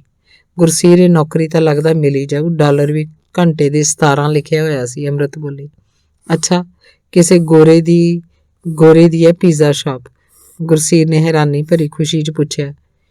BC ਵਿੱਚ ਕਾਨੂੰਨਨ ਘੱਟੋ ਘੱਟ ਪ੍ਰਤੀ ਘੰਟਾ ਤਨਖਾਹ ਦੀ ਦਰ $10.5 ਸੀ। ਗੁਰਸੀਰ ਨੂੰ ਵੀ ਅੰਮ੍ਰਿਤ ਲਈ ਅਜਿਹੀ ਕੋਈ ਘੱਟ ਤਨਖਾਹ ਵਾਲੀ ਨੌਕਰੀ ਮਿਲਣ ਦੀ ਆਸ ਸੀ। ਘੰਟੇ ਦੇ $17 ਸੁਣ ਕੇ ਉਹਨੂੰ ਜਿਵੇਂ ਯਕੀਨ ਨਾ ਆਇਆ ਹੋਵੇ। ਨਾ ਤੋਂ ਤਾਂ ਪੀਜ਼ਾ ਸ਼ਾਪ ਕਿਸੇ ਗੋਰੇ ਦੀ ਲੱਗਦੀ ਹੈ, ਪਰ ਜਿਸ ਭਾਈ ਨੇ ਇੰਟਰਵਿਊ ਵਾਸਤੇ ਫੋਨ ਕੀਤਾ ਸੀ ਆਵਾਜ਼ ਤੋਂ ਆਪਣਾ ਲੱਗਦਾ ਸੀ, ਅੰਮ੍ਰਿਤ ਨੇ ਦੱਸਿਆ। ਹੋ ਸਕਦਾ ਹੈ ਮੈਨੇਜਰ ਆਪਣਾ ਹੋਵੇ। ਇਹ ਨੌਕਰੀ ਮਿਲ ਜਾਏ ਤਾਂ ਹੋਰ ਆਪਾਂ ਨੂੰ ਕੀ ਚਾਹੀਦਾ। ਮੈਂ ਬੱਸ ਰੂਟ ਵੀ ਇੰਟਰਨੈਟ ਤੇ ਦੇਖ ਲਿਆ। ਸਰੀ ਸੈਂਟਰਲ ਸਟੇਸ਼ਨ ਤੱਕ ਬੱਸ, ਉਹ ਤੋਂ ਅੱਗੇ ਨਿਊ ਵੈਸਟਮਿਨਿਸਟਰ ਸਟੇਸ਼ਨ ਤੱਕ ਸਕਾਈ ਟ੍ਰੇਨ ਤੇ ਅਗਾਂਹ ਪੈਦਲ ਨੇੜੇ ਹੀ ਹੈ। ਤੂੰ ਤਾਂ ਬੜਾ ਕੁਝ ਸਿੱਖ ਗਈ ਮਹੀਨੇ 'ਚ ਹੀ। ਸਿੱਖ ਤਾਂ ਗਈ ਪਰ ਹਾਲੇ ਪਹਿਲੀ ਵਾਰ ਕਿਤੇ ਇਕੱਲੀ ਜਾਣੋਂ ਡਰ ਲੱਗਦਾ ਹੈ। ਜੇ ਤੁਹਾਡੇ ਤੋਂ ਨਾ ਪਹੁੰਚਿਆ ਜਾਂਦਾ ਤਾਂ ਮੈਂ ਸੋਚ ਲਿਆ ਸੀ ਇਕੱਲੀ ਚਲੀ ਜਾਵਾਂਗੀ। ਲੈ ਇਉਂ ਕਿਉਂ ਨਾ ਪਹੁੰਚਿਆ ਜਾਂਦਾ, ਆਖਦੇ ਗੁਰਸੀਰ ਨੇ ਅੰਮ੍ਰਿਤ ਵੱਲ ਦੇਖਿਆ। ਉਹਦੀਆਂ ਜਗਦੀਆਂ ਅੱਖਾਂ ਵਿੱਚ ਦੇਖ ਕੇ ਗੁਰਸੀਰ ਦਾ ਮਨ ਆਪਣੀ ਬਾਂਹ ਉਸ ਦੁਆਲੇ ਵਾਲਣ ਲਈ ਕੀਤਾ, ਪਰ ਸੜਕ ਤੇ ਖੜਿਆ ਇਸ ਤਰ੍ਹਾਂ ਕਰਨੋਂ ਜੱਕ ਗਿਆ। ਉਹਨਾਂ ਦੇ ਨਜ਼ਦੀਕ ਹੀ ਬੱਸ ਦੀ ਉਡੀਕ 'ਚ ਖੜੇ ਇੱਕ ਜੋੜੇ ਨੇ ਆਪਣੀਆਂ ਬਾਹਾਂ ਇੱਕ ਦੂਜੇ ਦੁਆਲੇ ਵਲੀਆਂ ਸਨ। ਗੁਰਸੀਰ ਨੇ ਅੱਖ ਦੇ ਇਸ਼ਾਰੇ ਨਾਲ ਅੰਮ੍ਰਿਤ ਦਾ ਧਿਆਨ ਉਹਨਾਂ ਵੱਲ ਕੀਤਾ। ਅੰਮ੍ਰਿਤ ਨੇ ਚੋਰ ਅੱਖ ਨਾਲ ਉਹਨਾਂ ਵੱਲ ਵੇਖਿਆ ਤੇ ਫਿਰ ਮੁੜ ਗੁਰਸੀਰ ਵੱਲ ਝਾਕੀ ਤੇ ਬੋਲੀ, ਦੇਖੀ ਇਹ ਤਾਂ ਜਮਾਂ ਨਹੀਂ ਸੰਗਦੇ। ਗੁਰਸੀਰ ਬੋਲਿਆ, ਗਾਂ ਨੂੰ ਕੈਨੇਡਾ ਹੀ ਜੰਮਾਂਗੇ। ਅੰਮ੍ਰਿਤ ਨੇ ਨਖਰੇ ਨਾਲ ਬੁੱਲ ਘੁੱਟੇ। ਉਹਦੀ ਇਸ ਅਦਾ ਨੂੰ ਦੇਖ ਕੇ ਗੁਰਸੀਰ ਦਾ ਮਨ ਹੋਰ ਮਚਲਣ ਲੱਗਾ। ਉਹਨਾਂ ਦੀ ਬੱਸ ਆ ਗਈ। ਬੱਸ 'ਚ ਬੈਠਣ ਸਾਰੀ ਅੰਮ੍ਰਿਤ ਬੋਲੀ, ਸ਼ੇਰ, ਜੇ ਮੈਨੂੰ ਇਹ ਨੌਕਰੀ ਮਿਲ ਗਈ ਨਾ ਫਿਰ ਮੈਂ ਕੋਈ ਹੋਰ ਪਾਰਟ ਟਾਈਮ ਨੌਕਰੀ ਵੀ ਲੱਭ ਲੈਣੀ ਹੈ। ਘਰੇ ਇਕੱਲੀ ਬੈਠੀ ਦਾ ਭੋਰਾ ਜੀ ਨਹੀਂ ਲੱਗਦਾ। ਗੁਰਸੀਰ ਨੇ ਅੰਮ੍ਰਿਤ ਵੱਲ ਦੇਖਿਆ। ਉਹਨੂੰ ਅੰਮ੍ਰਿਤ ਦੇ ਚਿਹਰੇ ਤੇ ਚਾਅ ਨੱਚਦਾ ਦਿਸਿਆ। ਗੁਰਸੀਰ ਨੂੰ ਆਪਣੇ ਵੱਲ ਤੱਕਦਾ ਦੇਖ ਅੰਮ੍ਰਿਤ ਬੋਲੀ, ਸ਼ੀਰ, ਮੇਰੇ ਨਹੁੰ ਦੇਖਿਓ ਕਿਵੇਂ ਲੱਗਦੇ ਆ, ਮੈਂ ਆਪੇ ਬਣਾਏ ਆ। ਗੁਰਸੀਰ ਨੂੰ ਅੰਮ੍ਰਿਤ ਦੇ ਤਰਾਸ਼ੇ ਨਹੁੰਾਂ ਦੇ ਨਾਲ ਨਾਲ ਉਹਦੀਆਂ ਫਲੀਆਂ ਵਰਗੀਆਂ ਉਂਗਲਾਂ ਵੀ ਲੁਭਾਉਣੀਆਂ ਲੱਗੀਆਂ। ਉਹਨੇ ਅੰਮ੍ਰਿਤ ਦੀਆਂ ਉਂਗਲਾਂ ਆਪਣੇ ਹੱਥਾਂ 'ਚ ਲੈ ਲਈਆਂ ਤੇ ਉਹਦੇ ਨਹੁੰ ਵੱਲ ਦੇਖਣ ਲੱਗਾ। ਉਹਦੇ ਚਿੱਤ 'ਚ ਆਈ, ਜੇ ਕੰਮ ਮਿਲ ਗਿਆ ਕੱਲ ਨੂੰ ਇਹਨਾਂ ਨਹੁੰਾਂ ਨੇ ਭਾਂਡੇ ਧੋਂਦਿਆਂ ਘਸ ਜਾਣਾ। ਇਸ ਤਰ੍ਹਾਂ ਦੇ ਸੋਹਣੇ ਨਹੀਂ ਰਹਿਣਾ। ਉਹਨੇ ਇਹ ਗੱਲ ਅੰਮ੍ਰਿਤ ਨੂੰ ਨਾ ਕਹੀ ਤੇ ਉਹਦੇ ਹੱਥਾਂ ਨੂੰ ਸਹਿਲਾਉਣ ਲੱਗਾ। ਅੰਮ੍ਰਿਤ ਬੋਲੀ, ਕਿੰਨੇ ਦਿਨਾਂ ਬਾਅਦ ਮੁੜੇ ਆ, ਤੁਹਾਡਾ ਜੀ ਲੱਗ ਜਾਂਦਾ? ਗੁਰਸੀਰ ਦਾ ਜੀ ਕਰਦਾ ਸੀ ਕਿ ਅੰਮ੍ਰਿਤ ਇਸੇ ਤਰ੍ਹਾਂ ਬੋਲਦੀ ਰਹੇ। ਉਹਦੀ ਆਵਾਜ਼ ਗੁਰਸੀਰ ਅੰਦਰ ਤਰਬਾਂ ਛੇੜ ਰਹੀ ਸੀ। ਅੰਮ੍ਰਿਤ ਵੀ ਕੋਈ ਹੁੰਗਾਰਾ ਉਡੀਕੇ ਤੋਂ ਬਿਨਾਂ ਅਗਲੀ ਗੱਲ ਸ਼ੁਰੂ ਕਰ ਲੈਂਦੀ, ਜਿਵੇਂ ਉਸ ਅੰਦਰ ਡੱਕੀਆਂ ਗੱਲਾਂ ਦਾ ਬੰਨ੍ਹ ਟੁੱਟ ਗਿਆ ਹੋਵੇ। ਅੰਮ੍ਰਿਤ ਬੋਲੀ, ਦਾਲ ਸਬਜ਼ੀ ਪੂਰੀ ਆ ਗਈ ਸੀ। ਮੈਂ ਸੋਚਿਆ ਅਗਲੀ ਵਾਰ ਤੋਂ ਕੁਝ ਮਿੱਠਾ ਬਣਾ ਕੇ ਵੀ ਨਾਲ ਪਾ ਦਿਆ ਕਰਾਂ। ਗੱਲਾਂ ਵਿੱਚ ਹੀ ਉਹ ਬੱਸ 'ਚੋਂ ਉਤਰ ਕੇ ਸਕਾਈ ਟ੍ਰੇਨ ਚੜ੍ਹੇ ਤੇ ਫਿਰ ਨਿਊ ਵੈਸਟਮਿਨਿਸਟਰ ਸਟੇਸ਼ਨ ਤੇ ਉਤਰ ਗਏ। ਉਹਨਾਂ ਦਾ ਇਹ ਸਫ਼ਰ ਜਿਵੇਂ ਅੱਖ ਝਪਕਦੇ ਹੀ ਮੁੱਕ ਗਿਆ ਹੋਵੇ। ਪੀਜ਼ਾ ਸ਼ਾਪ ਵੱਲ ਜਾਂਦਿਆਂ ਅੰਮ੍ਰਿਤ ਨੇ ਆਪਣੀ ਛਤਰੀ ਨਾ ਖੋਲੀ। ਉਹ ਗੁਰਸੀਰ ਦੇ ਨਾਲ ਲੱਗ ਕੇ ਉਹਦੀ ਛਤਰੀ ਹੇਠ ਤੁਰਦੀ ਰਹੀ। ਜਦੋਂ ਪੀਜ਼ਾ ਸ਼ਾਪ ਅੰਦਰ ਗਏ, ਮੂਹਰਲੇ ਕਾਊਂਟਰ ਤੇ ਕੋਈ ਵੀ ਨਹੀਂ ਸੀ। ਕੁਝ ਮਿੰਟਾਂ ਬਾਅਦ ਦੁਕਾਨ ਦੇ ਪਿਛਲੇ ਹਿੱਸੇ, ਜਿੱਥੇ ਅੰਗਰੇਜ਼ੀ 'ਚ ਕੇਵਲ ਕਰਮਚਾਰੀ ਲਿਖਿਆ ਹੋਇਆ ਸੀ, 'ਚੋਂ ਨਿਕਲ ਕੇ ਇੱਕ ਔਰਤ ਆਈ ਤੇ ਬੋਲੀ, how may I help you? ਕਿਵੇਂ ਤੁਹਾਡੀ ਸਹਾਇਤਾ ਕਰ ਸਕਦੀ ਹਾਂ? ਔਰਤ ਦੇ ਨੈਣ ਨਕਸ਼ਾਂ ਤੋਂ ਅੰਮ੍ਰਿਤ ਨੇ ਅੰਦਾਜ਼ਾ ਲਾ ਲਿਆ ਵੀ ਉਹ ਪੰਜਾਬੀ ਹੈ, ਪਰ ਆਪਣੀ ਅੰਗਰੇਜ਼ੀ ਬੋਲ ਸਕਣ ਦੀ ਸਮਰੱਥਾ ਦੱਸਣ ਲਈ ਅੰਮ੍ਰਿਤ ਅੰਗਰੇਜ਼ੀ 'ਚ ਹੀ ਬੋਲੀ, ਮੈਂ ਇੰਟਰਵਿਊ ਦੇਣ ਆਈ ਹਾਂ। ਉਹ ਅੱਛਾ, ਭਾਜੀ ਤਾਂ ਹਲੇ ਆਏ ਨਹੀਂ, ਔਰਤ ਨੇ ਜਵਾਬ ਦਿੱਤਾ। ਮੈਨੂੰ 1 ਵਜੇ ਦਾ ਟਾਈਮ ਦਿੱਤਾ ਸੀ, ਆਖਦੀ ਅੰਮ੍ਰਿਤ ਨੇ ਕੰਧ ਤੇ ਟੰਗੀ ਘੜੀ ਵੱਲ ਦੇਖਿਆ। ਉਸ ਉੱਪਰ 1 ਵੱਜਣ 'ਚ 10 ਮਿੰਟ ਰਹਿੰਦੇ ਸੀ। ਵੇਟ ਕਰ ਲਓ, ਆ ਜਾਣਗੇ ਜੇ ਟਾਈਮ ਦਿੱਤਾ ਹੈ ਤਾਂ। ਔਰਤ ਨੂੰ ਪੰਜਾਬੀ 'ਚ ਗੱਲ ਕਰਦਿਆਂ ਵੇਖ ਕੇ ਅੰਮ੍ਰਿਤ ਦਾ ਹੌਸਲਾ ਵੱਧ ਗਿਆ। ਉਹਨੇ ਪੁੱਛ ਲਿਆ, ਦੀ ਤੁਹਾਡੀ ਸ਼ੌਪ ਹੈ ਜਾਂ ਨਹੀਂ? ਮੈਂ ਤਾਂ ਕੰਮ ਹੀ ਕਰਦੀ ਹਾਂ ਇੱਥੇ। ਔਰਤ ਨੇ ਅੰਮ੍ਰਿਤ ਦੇ ਅਧੂਰੇ ਛੱਡੇ ਪ੍ਰਸ਼ਨ ਦਾ ਜਵਾਬ ਦੇ ਦਿੱਤਾ। ਅੱਛਾ, ਆਪਣੇ ਹੀ ਆ ਮਾਲਕ? ਹਾਂ ਦੀ, ਮੈਂ ਨਵੀਂ ਆਈ ਹਾਂ ਇੰਡੀਆ ਤੋਂ, ਮੇਰੀ ਸਿਫਾਰਿਸ਼ ਕਰ ਦਿਓਗੇ? ਤੁਹਾਨੂੰ ਕੋਈ ਲਾਂਭਾ ਨਹੀਂ ਦਿਵਾਉਂਦੀ। ਔਰਤ ਨੇ ਅੰਮ੍ਰਿਤ ਦੇ ਚਿਹਰੇ ਵੱਲ ਦੇਖਿਆ, ਫਿਰ ਬੋਲੀ, ਮੈਨੂੰ ਤਾਂ ਕੋਈ ਨਹੀਂ ਸਿਫਾਰਿਸ਼ ਕਰ ਦਿਓਗੀ, ਪਰ ਆਖਦੀ ਉਹ ਚੁੱਪ ਕਰ ਗਈ। ਦੀ ਪਲੀਜ਼, ਸਾਨੂੰ ਜੌਬ ਦੀ ਬਹੁਤ ਲੋੜ ਹੈ, ਤੁਸੀਂ ਇੰਟਰਵਿਊ ਦੇ ਦਿਓ, ਬਹਿ ਜਾਓ। ਆਖ ਕੇ ਔਰਤ ਅੰਦਰ ਜਾਣ ਲੱਗੀ, ਫਿਰ ਮੁੜ ਆਈ ਤੇ ਬੋਲੀ, ਵਾਲਮਾਰਟ ਸਟੋਰ 'ਚ ਅਪਲਾਈ ਕਰ ਦਿਓ, ਉਹ ਹਾਇਰ ਕਰਦੇ ਆ, ਮੇਰਾ ਅੰਦਰ ਕੰਮ ਕਰਨ ਵਾਲਾ ਪਿਆ। ਆਖ ਕੇ ਉਹ ਅੰਦਰ ਚਲੀ ਗਈ। ਅੰਮ੍ਰਿਤ ਨੇ ਗੁਰਸੀਰ ਵੱਲ ਵੇਖਿਆ, ਉਹ ਬੋਲਿਆ, ਬਹਿ ਜਾਂਦੇ ਆ। 1:15 ਵਜੇ ਤੱਕ ਕੋਈ ਨਾ ਆਇਆ। ਗੁਰਸੀਰ ਨੇ ਕਿਹਾ, ਜਾ ਪੁੱਛਦਾ ਅੰਦਰੋਂ। ਅੰਮ੍ਰਿਤ ਉਸ ਵੇਲੇ ਕੰਧ ਕੋਲ ਗਈ ਜਿੱਥੇ ਕੇਵਲ ਕਰਮਚਾਰੀ ਲਿਖਿਆ ਸੀ ਤੇ ਉੱਚੀ ਆਵਾਜ਼ 'ਚ ਬੋਲੀ, ਦੀ। ਅੰਦਰੋਂ ਹੁੰਗਾਰਾ ਸੁਣ ਕੇ ਅੰਮ੍ਰਿਤ ਮੁੜ ਬੋਲੀ, ਕਦੋਂ ਤੱਕ ਆ ਜਾਣਗੇ ਮਾਲਕ? ਮੈਂ ਦੇਖਦੀ ਹਾਂ ਫੋਨ ਕਰਕੇ। ਔਰਤ ਨੇ ਅੰਦਰੋਂ ਹੀ ਜਵਾਬ ਦਿੱਤਾ। ਫਿਰ ਕੁਝ ਮਿੰਟਾਂ ਬਾਅਦ ਬਾਹਰ ਆ ਕੇ ਬੋਲੀ, ਉਹਨਾਂ ਤੋਂ ਨਹੀਂ ਛੇਤੀ ਆ ਹੋਣਾ, ਲਓ ਤੁਸੀਂ ਫੋਨ ਤੇ ਹੀ ਗੱਲ ਕਰ ਲਓ। ਔਰਤ ਨੇ ਫੋਨ ਅੰਮ੍ਰਿਤ ਨੂੰ ਫੜਾ ਦਿੱਤਾ। Sir, I am here for the interview, Amrit ਨੇ ਫੋਨ 'ਚ ਕਿਹਾ। ਇਹ ਫਿਕਰਾ ਬੋਲਣ ਲਈ ਉਹ ਅਭਿਆਸ ਕਰਦੀ ਰਹੀ ਸੀ। ਅੰਗਰੇਜ਼ੀ ਜਾਣਦੀ ਹੋਣ ਦਾ ਚੰਗਾ ਪ੍ਰਭਾਵ ਪਾਉਣ ਲਈ ਉਹਨੇ ਕਈ ਸੰਭਾਵੀ ਪ੍ਰਸ਼ਨਾਂ ਦੇ ਜਵਾਬ ਦੇਣ ਲਈ ਅਭਿਆਸ ਕੀਤਾ ਸੀ। ਸਰ, ਪਹਿਲਾਂ ਤਾਂ ਕਿਸੇ ਪੀਜ਼ਾ ਸ਼ਾਪ 'ਚ ਕੰਮ ਨਹੀਂ ਕੀਤਾ, ਪਰ ਮੈਂ ਛੇਤੀ ਸਿੱਖ ਜਾਵਾਂਗੀ। ਠੀਕ ਹੈ ਸਰ, ਅੰਮ੍ਰਿਤ ਨੇ ਕਿਹਾ ਤੇ ਫੋਨ ਔਰਤ ਨੂੰ ਫੜਾ ਦਿੱਤਾ ਤੇ ਬੋਲੀ, ਉਹ ਕਹਿੰਦੇ 2-3 ਹੋਰਾਂ ਨੇ ਵੀ ਆਉਣਾ ਇੰਟਰਵਿਊ ਦੇਣ ਲਈ, ਤੇ ਦੀ ਮੈਂ ਕੰਮ ਛੇਤੀ ਸਿੱਖ ਜਾਊਂ, ਜੇ ਕਹੋ ਤਾਂ 1 ਹਫ਼ਤਾ ਫ੍ਰੀ ਕੰਮ ਤੇ ਆ ਜਾਊਂ ਟ੍ਰੇਨਿੰਗ ਲੈਣ, ਪਰ ਤੁਸੀਂ ਮੇਰੀ। ਔਰਤ ਵਿੱਚੋਂ ਹੀ ਬੋਲੀ, ਸੱਚੀ ਗੱਲ ਦੱਸਾਂ, ਤੁਹਾਨੂੰ ਇਹ ਜੌਬ ਨਹੀਂ ਮਿਲਣੀ। ਇਹ ਤਾਂ ਇਹਨਾਂ ਨੇ LMIA ਅਪਰੂਵ ਕਰਾਉਣ ਲਈ ਫਰਜ਼ੀ ਐਡਵਰਟਾਈਜ਼ ਕੀਤੀ ਹੋਈ ਹੈ। ਤੁਹਾਡੇ ਤਰਲੇ ਸੁਣ ਕੇ ਮੈਥੋਂ ਦੱਸ ਹੋ ਗਿਆ। ਇਹ ਸੁਣਦੇ ਹੀ ਅੰਮ੍ਰਿਤ ਦੀਆਂ ਅੱਖਾਂ ਭਰ ਆਈਆਂ। ਗੁਰਸੀਰ ਦੇ ਅੰਦਰੋਂ ਲਾਟ ਉੱਠੀ, ਉਹਦੀਆਂ ਮੁੱਠੀਆਂ ਮਿਚ ਗਈਆਂ। ਉਹਨੇ ਅੰਮ੍ਰਿਤ ਵੱਲ ਦੇਖਿਆ। ਉਹਦੀਆਂ ਅੱਖਾਂ ਵੱਲ ਵੇਖ ਕੇ ਗੁਰਸੀਰ ਨੇ ਉਹਦੀ ਬਾਂਹ ਫੜੀ ਤੇ ਬੋਲਿਆ, ਆ ਚਲੀਏ, ਕੋਈ ਨਾ ਕਿਤੇ ਹੋਰ ਕੰਮ ਮਿਲ ਜਾਊ, ਤੂੰ ਅਗਾਂਹ ਨੂੰ ਆਪਣਿਆਂ ਦੇ ਅਪਲਾਈ ਨਾ ਕਰੇ। ਕਾਂਡ 6, ਕਰਨਵੀਰ। ਝਾਂਜਰ ਵਿਆਹ ਭਵਨ ਮੂਹਰੇ ਪਹੁੰਚ ਕੇ ਕਰਨਵੀਰ ਨੇ ਆਪਣੇ ਫੋਨ ਦੇ ਫੇਸਬੁੱਕ ਮੈਸੇਂਜਰ ਉੱਤੇ ਜੀਤੀ ਨੂੰ ਸੁਨੇਹਾ ਭੇਜਿਆ, ਝਾਂਜਰ ਪੈਲੇਸ ਤਾਂ ਖਾਲੀ ਪਿਆ ਲੱਗਦਾ। ਵੇਟ ਯਾਰ, ਇੰਨੀ ਕਾਹਲੀ ਨਾ ਮਚਾ, ਝੱਟ ਜੀਤੀ ਦਾ ਸੁਨੇਹਾ ਆ ਗਿਆ। ਕਰਨਵੀਰ ਹਾਲੇ ਸੋਚ ਹੀ ਰਿਹਾ ਸੀ ਕਿ ਅੱਗੋਂ ਕੀ ਲਿਖੇ। ਜੀਤੀ ਦਾ ਇੱਕ ਹੋਰ ਸੁਨੇਹਾ ਆ ਗਿਆ, ਹਾਲੇ ਤਾਂ ਬੱਸ 'ਚ ਬੈਠੀ ਹਾਂ, 10 ਮਿੰਟ ਹੋਰ ਲੱਗਣਗੇ, ਮੈਂ ਗੇਟ ਮੂਹਰੇ ਵੇਟ ਕਰਾਂਗਾ, ਲਿਖ ਕੇ ਕਰਨਵੀਰ ਭਵਨ ਦੇ ਅੰਦਰ ਚਲਾ ਗਿਆ। ਭਵਨ ਦੀ ਵਿਸ਼ਾਲ ਲੌਬੀ ਨੂੰ ਨਿਹਾਰਦਿਆਂ ਉਹਦੀਆਂ ਅੱਖਾਂ ਟੱਡੀਆਂ ਰਹਿ ਗਈਆਂ। ਕੁਝ ਪਲ ਉਹ ਉੱਪਰਲੀ ਮੰਜ਼ਿਲ ਵੱਲ ਜਾਂਦੀਆਂ ਵਲੇਵੇਂਦਾਰ ਪੌੜੀਆਂ ਵੱਲ ਦੇਖਦਾ ਰਿਹਾ, ਫਿਰ ਇੱਕ ਕੰਧ ਵੱਲ ਲੱਗੇ ਸ਼ੀਸ਼ੇ ਮੂਹਰੇ ਜਾ ਖੜਿਆ, ਆਪਣੇ ਕੇਸਾਂ ਨੂੰ ਥਾਂ ਸਿਰ ਕਰਨ ਲੱਗਾ। ਇਸ ਤਰ੍ਹਾਂ ਕਰਦਿਆਂ ਉਹਨੂੰ ਰੁਪਿੰਦਰ ਭਾਬੀ ਦੇ ਬੋਲ ਯਾਦ ਆ ਗਏ। ਘਰੋਂ ਨਿਕਲਣ ਤੋਂ ਪਹਿਲਾਂ ਕਰਨਵੀਰ ਨੂੰ ਸ਼ੀਸ਼ੇ ਮੂਹਰੇ ਖੜਾ ਦੇਖ ਕੇ ਭਾਬੀ ਬੋਲੀ ਸੀ, ਲੱਗਦਾ ਦੇਵਰ ਜੀ ਮੇਰੀ ਦਰਾਣੀ ਲੱਭਣ ਚੱਲੇ ਨੇ ਕਿ ਪਹਿਲਾਂ ਹੀ ਲੱਭੀ ਹੋਈ ਹੈ। ਕਰਨਵੀਰ ਕਹਿਣਾ ਚਾਹੁੰਦਾ ਸੀ, ਤੁਸੀਂ ਤਾਂ ਲੱਭ ਕੇ ਦਿੰਦੇ ਨਹੀਂ, ਆਪ ਹੀ ਲੱਭਣੀ ਸੀ, ਪਰ ਉਹਨੇ ਕਿਹਾ ਨਹੀਂ, ਸਗੋਂ ਕਿਹਾ, ਕਰ ਲਓ ਮਖੌਲ, ਬਹਿਰੇ ਦਾ ਕੰਮ ਕਰਨ ਚੱਲਿਆ ਵਾਂ, ਮਨ ਨਹੀਂ ਲੱਗਦੀ ਗੱਲ ਇੰਨਾ ਸੱਜ ਸੰਵਰ ਕੇ। ਮੈਂ ਸੋਹਣਾ ਹੀ ਇੰਨਾ ਵਾਂ ਕਿ ਥੋੜ੍ਹਾ ਜਿਹਾ ਤਿਆਰ ਹੋਣ ਨਾਲ ਹੀ ਸਜਿਆ ਫੱਬਿਆ ਲੱਗਣ ਲੱਗ ਜਾਂਦਾ ਵਾਂ। ਆਖ ਕੇ ਕਰਨਵੀਰ ਆਪੇ ਹੀ ਹੱਸ ਪਿਆ। ਹਾਂ, ਇਹ ਗੱਲ ਤਾਂ ਮੰਨਣ ਵਾਲੀ ਹੈ, ਆਖਦੀ ਭਾਬੀ ਵੀ ਹੱਸ ਪਈ। ਭਵਨ ਦੇ ਸ਼ੀਸ਼ੇ 'ਚ ਦੇਖਦਿਆਂ ਕਰਨਵੀਰ ਨੇ ਸੋਚਿਆ, ਜੇ ਜੀਤੀ ਵੀ ਮੰਨ ਜਾਏ ਫੇਰ ਬਣੇ ਗੱਲ। ਜੀਤੀ ਨੂੰ ਕਰਨਵੀਰ ਨੇ ਪਹਿਲੀ ਵਾਰ ਮਿਲਣਾ ਸੀ, ਉਸ ਲਈ ਫੋਨ ਰਾਹੀਂ ਤਾਂ ਗੱਲ ਅਕਸਰ ਹੋ ਜਾਂਦੀ ਸੀ, ਪਰ ਮਿਲਣ ਦਾ ਮੌਕਾ ਨਹੀਂ ਸੀ ਮਿਲਿਆ। ਜੀਤੀ ਜਾਂ ਤਾਂ ਕੰਮ ਤੇ ਹੁੰਦੀ ਜਾਂ ਕਾਲਜ। ਪਿਛਲੇ ਹਫ਼ਤੇ ਜੀਤੀ ਨੇ ਆਪ ਹੀ ਪੁੱਛਿਆ ਸੀ, ਤੂੰ ਵੀਕਐਂਡ ਤੇ ਕੀ ਕਰਦਾ ਹੁੰਦਾ? ਕੁਛ ਨਹੀਂ, ਮੈਂ ਸੈਟਰਡੇ ਸ਼ਾਮ ਨੂੰ ਮੈਰਿਜ ਪੈਲੇਸ 'ਚ ਕੰਮ ਕਰਦੀ ਹਾਂ, ਜੇ ਤੂੰ ਕੰਮ ਕਰਨਾ ਤਾਂ ਮੈਂ ਪੁੱਛ ਲਵਾਂਗੀ, ਨਾਲੇ ਮਿਲ ਲਵਾਂਗੇ। ਰੱਖ ਲੈਣਗੇ? ਤੈਨੂੰ ਪਤਾ ਹੀ ਹੈ ਮੇਰੇ ਕੋਲ ਵਰਕ ਪਰਮਿਟ ਤਾਂ ਹੈ ਨਹੀਂ। ਹਾਂ, ਮੈਂ ਵੀ ਉੱਥੇ ਕੈਸ਼ 'ਤੇ ਹੀ ਕੰਮ ਕਰਦੀ ਹਾਂ, ਉਹਨਾਂ ਨੂੰ ਲੋੜ ਹੈ। ਠੀਕ ਹੈ, ਕਰ ਲਏਗਾ ਸਰਵਿਸ ਦਾ ਕੰਮ? ਕਰ ਲਏਗਾ ਸਰਵਿੰਗ ਦਾ ਕੰਮ? ਹਾਂ, ਪਹਿਲਾਂ ਸਪੇਨ 'ਚ ਕਰਦਾ ਰਿਹਾ ਵਾਂ।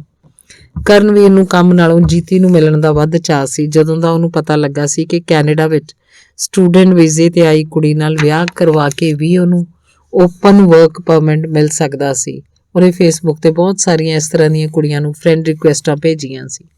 ਕਈਆਂ ਨੇ ਉਹਦੀ ਰਿਕੁਐਸਟ ਪ੍ਰਵਾਨ ਕਰ ਲਈ ਸੀ, ਪਰ ਸਿਰਫ ਜੀਤੀ ਹੀ ਸੀ ਜਿਸ ਨਾਲ ਉਹਦੀ ਦੋਸਤੀ ਹੋਈ ਸੀ, ਤੇ ਉਸ ਦੋਸਤ ਨੂੰ ਮਿਲਣ ਦੀ ਬੇਸਬਰੀ ਕਾਰਨ ਹੀ ਉਹ ਝਾਂਜਰ ਭਵਨ ਦੀ ਲੌਬੀ 'ਚ ਖੜਾ ਸੀ। ਕੀ ਜੀਤੀ ਨੂੰ ਪਛਾਣ ਲਵਾਂਗਾ? ਕਰਨਵੀਰ ਅੰਦਰ ਪ੍ਰਸ਼ਨ ਉੱਠਿਆ। ਉਹਨੇ ਆਪਣੇ ਫੋਨ ਤੇ ਫੇਸਬੁੱਕ ਐਪ ਤੇ ਜੀਤੀ ਦੀ ਪ੍ਰੋਫਾਈਲ ਫੋਟੋ ਵੱਲ ਮੁੜ ਦੇਖਿਆ। ਉਹ ਕੁਝ ਪਲ ਫੋਟੋ ਨੂੰ ਨਿਹਾਰਦਾ ਰਿਹਾ। ਇਸ ਫੋਟੋ ਨੂੰ ਉਹਨੇ ਪਤਾ ਨਹੀਂ ਕਿੰਨੀ ਵਾਰ ਪਹਿਲਾਂ ਵੀ ਦੇਖਿਆ ਸੀ, ਭਾਵੇਂ ਸ਼ਕਲ ਉਹਦੇ ਚੇਤਿਆਂ 'ਚ ਉੱਕਰ ਗਈ ਸੀ, ਫਿਰ ਵੀ ਬਾਰ-ਬਾਰ ਉਹਦੀ ਫੋਟੋ ਨੂੰ ਦੇਖਣਾ ਜਿਵੇਂ ਉਹਨੂੰ ਉਸ ਲਈ ਕੋਈ ਨਸ਼ਾ ਹੋਵੇ। ਕਰਨਵੀਰ ਨੂੰ ਆਪਣੀ ਫੇਸਬੁੱਕ ਦੀ ਪ੍ਰੋਫਾਈਲ ਫੋਟੋ ਦਾ ਖਿਆਲ ਆ ਗਿਆ। ਉਹ 5 ਸਾਲ ਪੁਰਾਣੀ ਸੀ। ਕੀ ਜੀਤੀ ਮੈਨੂੰ ਪਛਾਣ ਲਏਗੀ? ਉਹਦੇ ਚਿੱਤ 'ਚ ਆਈ।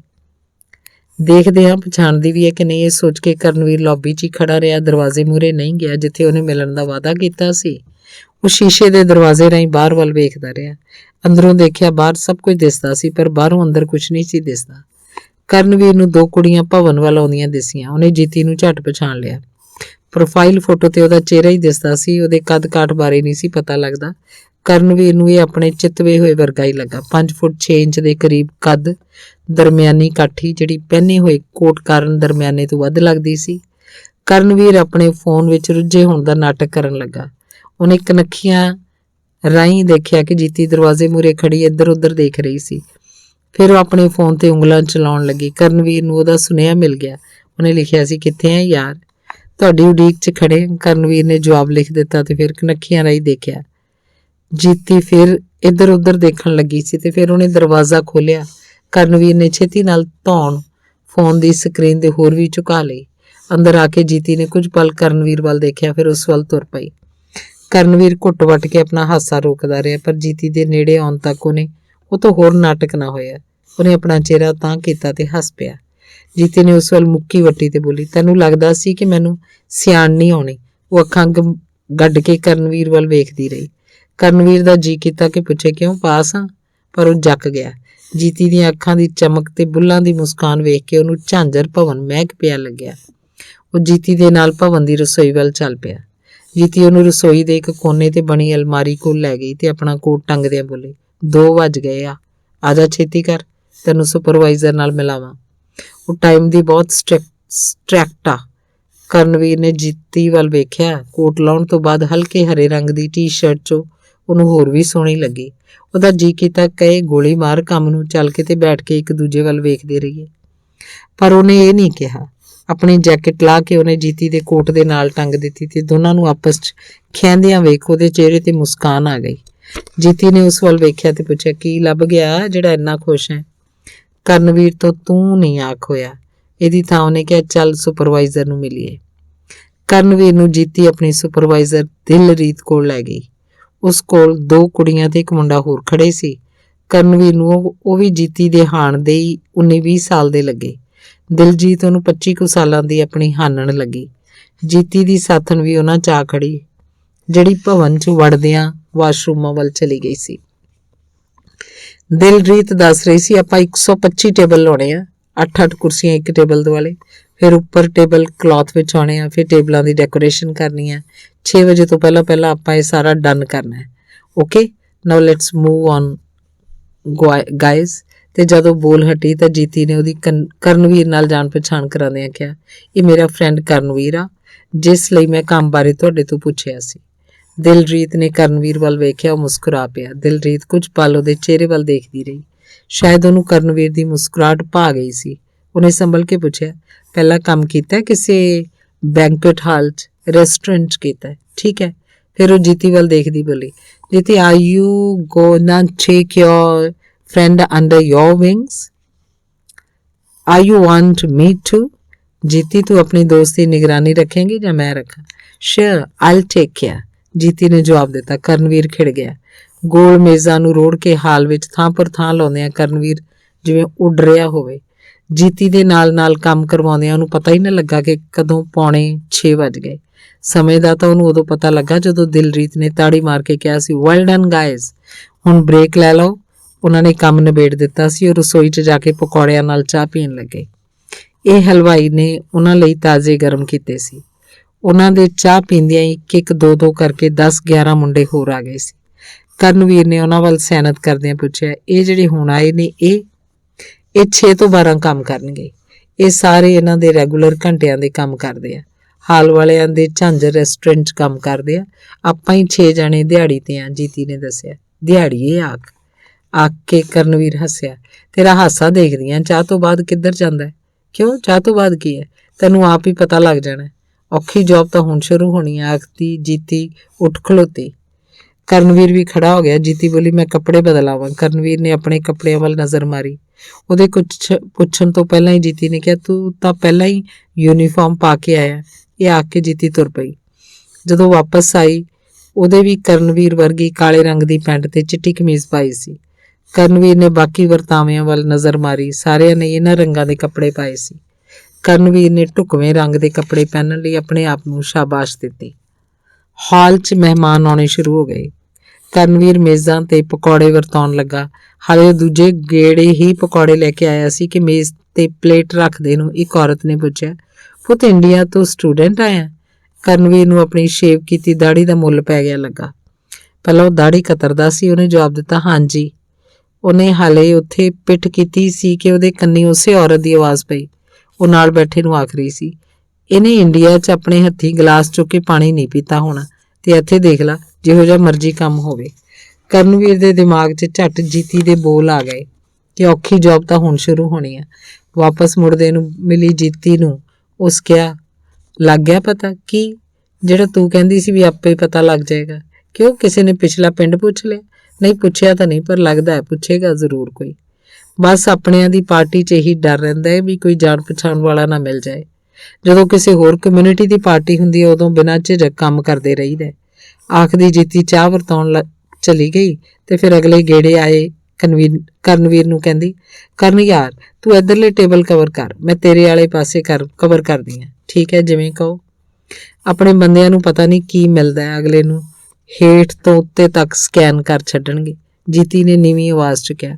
ਕਰਨਵੀਰ ਨੇ ਉਸ ਪਾਸੇ ਦੇਖਿਆ ਜਿੱਧਰੋਂ ਜੀਤੀ ਆਈ ਸੀ।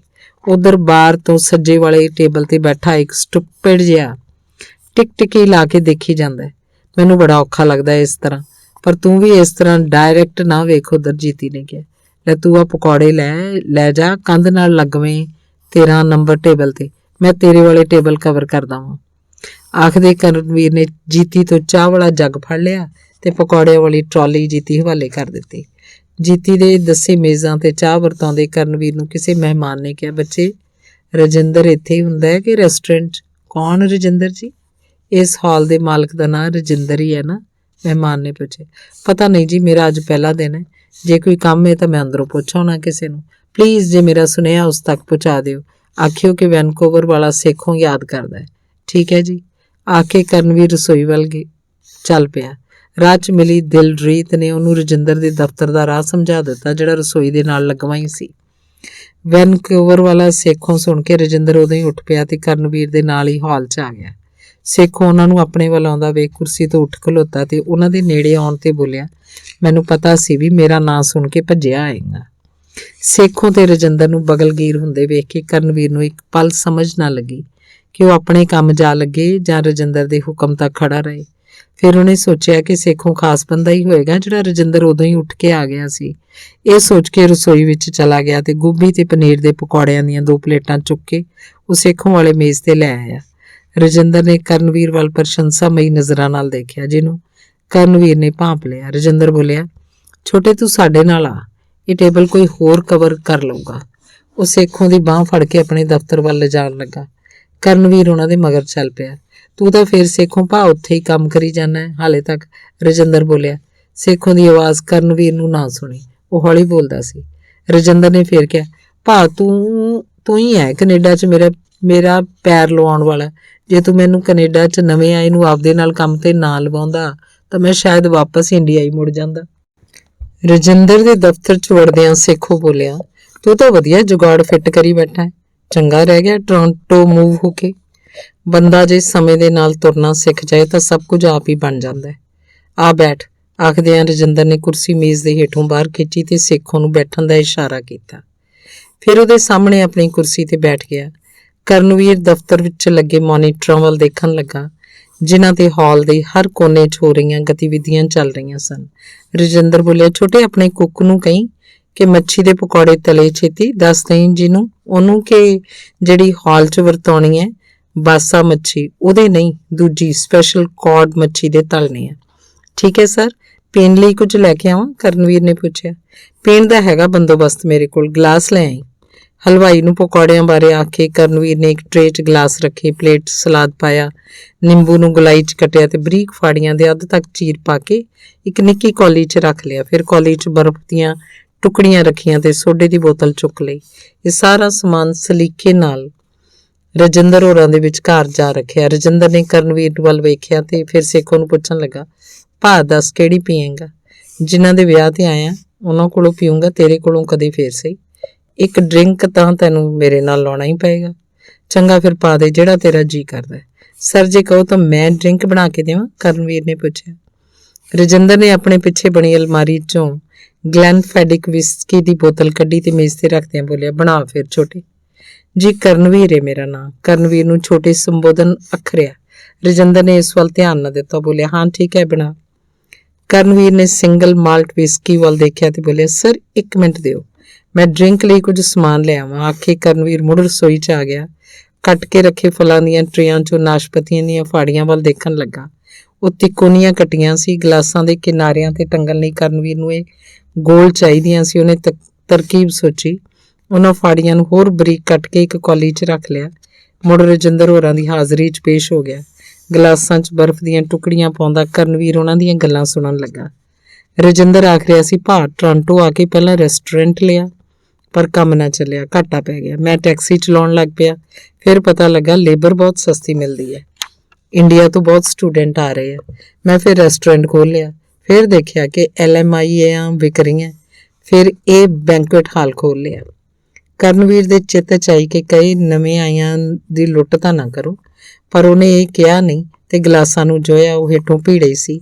ਉਹਨਾਂ ਨੂੰ ਅੱਧ ਤੀਕ ਬਰਫ਼ ਦੇ ਟੁਕੜਿਆਂ ਨਾਲ ਭਰ ਲਿਆ। ਫਿਰ ਵਿਸਕੀ ਪਾਈ, ਉਹ ਤੋਂ ਦੁੱਗਣਾ ਸੋਡਾ ਪਾ ਕੇ ਨਾਸ਼ਪਤੀ ਦੀਆਂ ਬਰੀਕ ਟੁਕੜੀਆਂ ਚਮਚੇ ਨਾਲ ਉਸ 'ਚ ਪਾ ਦਿੱਤੀਆਂ। ਫਿਰ ਨਿੰਬੂ ਦੀਆਂ ਫਾੜੀਆਂ ਨੂੰ ਗਲਾਸਾਂ ਦੀਆਂ ਕੰਗਣੀਆਂ ਉੱਤੇ ਟੰਗ ਕੇ ਉਹਨੇ ਪਹਿਲਾਂ ਸੇਖੋਂ ਨੂੰ ਪੇਸ਼ ਕੀਤਾ, ਫਿਰ ਰਜਿੰਦਰ ਨੂੰ। ਸੇਖੋਂ ਨੇ ਕਰਨਵੀਰ ਨੂੰ ਸ਼ੁਕਰੀਆ ਕਿਹਾ ਤੇ ਰਜਿੰਦਰ ਵੱਲ ਦੇਖਦਾ ਬੋਲਿਆ, ਪਰ ਯਾਰ ਇਹ LMI ਦੀਆਂ ਵੇਚਣੀਆਂ ਗੈਰ ਕਾਨੂੰਨੀ ਵੀ ਹੈ ਤੇ ਗਲਤ ਵੀ। ਸੇਖੋਂ ਦਾ ਇਹ ਕਿਹਾ ਸੁਣ ਕੇ ਕਰਨਵੀਰ ਨੇ ਉਸ ਵੱਲ ਸ਼ੁਕਰਾਨੇ ਨਾਲ ਦੇਖਿਆ। ਗਲਤ ਇਹਦੇ 'ਚ ਕੁਛ ਨਹੀਂ ਸੇਖੋਂ ਭਾ, ਅਸੀਂ ਰਿਸਕ ਵੀ ਤਾਂ ਲੈਂਦੇ ਹਾਂ। ਜੇ ਫੜੇ ਗਏ ਜੁਰਮਾਨਾ ਹੋਏਗਾ, ਬਿਜ਼ਨਸ ਲਾਇਸੈਂਸ ਰੱਦ ਹੋ ਸਕਦਾ ਹੈ, ਖਰਚੇ ਬਹੁਤ ਆ ਜਾਂਦੇ ਆ। LMIA ਅਪਰੂਵ ਕਰਾਉਣ ਲਈ ਜੌਬਾਂ ਦੀ ਫੇਕ ਐਡਵਰਟਾਈਜ਼ਮੈਂਟ, ਦੋਹਰੀ ਅਕਾਊਂਟਿੰਗ, ਬਹੁਤ ਜੱਬ ਕਰਨੇ ਪੈਂਦੇ ਆ। ਆਖਿਰ ਰਜਿੰਦਰ ਨੇ ਸੇਖੋਂ ਵੱਲ ਦੇਖਿਆ, ਫਿਰ ਬੋਲਿਆ, ਇੱਥੇ ਵਿਜ਼ਿਟਰ ਆਇਆਂ ਨੂੰ ਪੱਕੇ ਕਰਾਉਣ ਦਾ ਨਵਾਂ ਤਰੀਕਾ ਹੈ। ਦੋਹਾਂ ਧਿਰਾਂ ਨੂੰ ਹੀ ਫਾਇਦਾ ਹੈ। ਗਲਤ ਤਾਂ ਹੈ ਜੇ ਡਾਲਰ ਲੈ ਵੀ ਲਈਏ ਤੇ ਪੱਕੇ ਵੀ ਨਾ ਕਰਾਈਏ। ਸੌਦਾ ਹੈ, ਅੱਜ ਕੱਲ੍ਹ ਤਾਂ ਟ੍ਰੈਂਡ ਹੈ। ਜੇ ਤੁਸੀਂ ਮੌਕੇ ਦਾ ਫਾਇਦਾ ਨਾ ਲਿਆ ਤੇ ਪਿੱਛੇ ਰਹਿ ਜਾਓਗੇ। ਮੇਰੇ ਕੰਪੀਟੀਟਰ ਇਹ ਕਰਦੇ ਆ ਤੇ ਮੈਂ ਕਿਉਂ ਨਾ ਕਰਾਂ, ਠੀਕ ਹੈ ਨਾ। ਉਹ ਉਸ ਐਕਸਟਰਾ ਮਨੀ ਨਾਲ ਉਹ ਬੈਟਰ ਸਰਵਿਸ ਦਿੰਦੇ ਆ। ਜੇ ਮੈਂ ਉਹਨਾਂ ਵਰਗੀ ਸਰਵਿਸ ਨਾ ਦੇਵਾਂਗਾ ਤਾਂ ਮੈਂ ਪਿੱਛੇ ਰਹਿ ਜਾਵਾਂਗਾ, ਫੇਲ ਹੋ ਜਾਵਾਂਗਾ। ਆਪਾਂ ਦੇਖਦੇ ਹੀ ਹਾਂ ਕਿ ਪਹਿਲਾਂ ਵਿਆਹ ਦੀਆਂ ਪਾਰਟੀਆਂ ਤੇ ਕਿੰਨੇ ਕੁ ਸਰਵਰ ਹੁੰਦੇ ਸੀ। ਹੁਣ ਜਦੋਂ ਦੇ ਇੰਡੀਆ ਤੋਂ ਸਟੂਡੈਂਟ ਆਉਣ ਲੱਗੇ ਆ, ਉਹਨੇ ਡਾਲਰਾਂ ਨਾਲ ਦੁੱਗਣੇ ਨਾਲੇ ਵੱਧ ਸਰਵਰ ਮਿਲ ਜਾਂਦੇ ਆ। ਆਪਾਂ ਸਾਰੇ ਹੀ ਕੋਈ ਨਾ ਕੋਈ ਕੀਮਤ ਧਾਰ ਕੇ ਕੈਨੇਡਾ ਆਉਂਦੇ ਆ। ਤੇ ਤੂੰ ਇਸ ਤਰ੍ਹਾਂ ਦੇਖ ਇਸ ਵਰਤਾਰੇ ਨੂੰ ਕਿ ਜੇ ਮੈਂ ਆਪਣਾ ਕਾਰੋਬਾਰ ਨਾ ਵਧਾਉਂਦਾ ਤਾਂ ਇੰਨੇ ਸਟੂਡੈਂਟਾਂ ਨੂੰ ਕਿੱਥੋਂ ਜੌਬਾਂ ਮਿਲਦੀਆਂ। ਸੋਚ ਕੇ ਛੋਟੇ ਸ਼ਹਿਰਾਂ 'ਚ ਕਿਉਂ ਨਹੀਂ ਪੜ੍ਹਨ ਜਾਂਦੇ।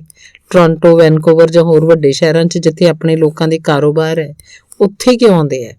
ਸੋਚਣ ਵਾਲੀ ਗੱਲ ਹੈ। ਆਖਿਰ ਰਜਿੰਦਰ ਨੇ ਆਪਣਾ ਗਲਾਸ ਚੁੱਕਿਆ ਤੇ ਘੁੱਟ ਭਰੀ। ਫਿਰ ਕਰਨਵੀਰ ਵੱਲ ਦੇਖ ਕੇ ਬੋਲਿਆ, ਸਿੱਖਿਆ ਲੱਗਦਾ ਹੈ।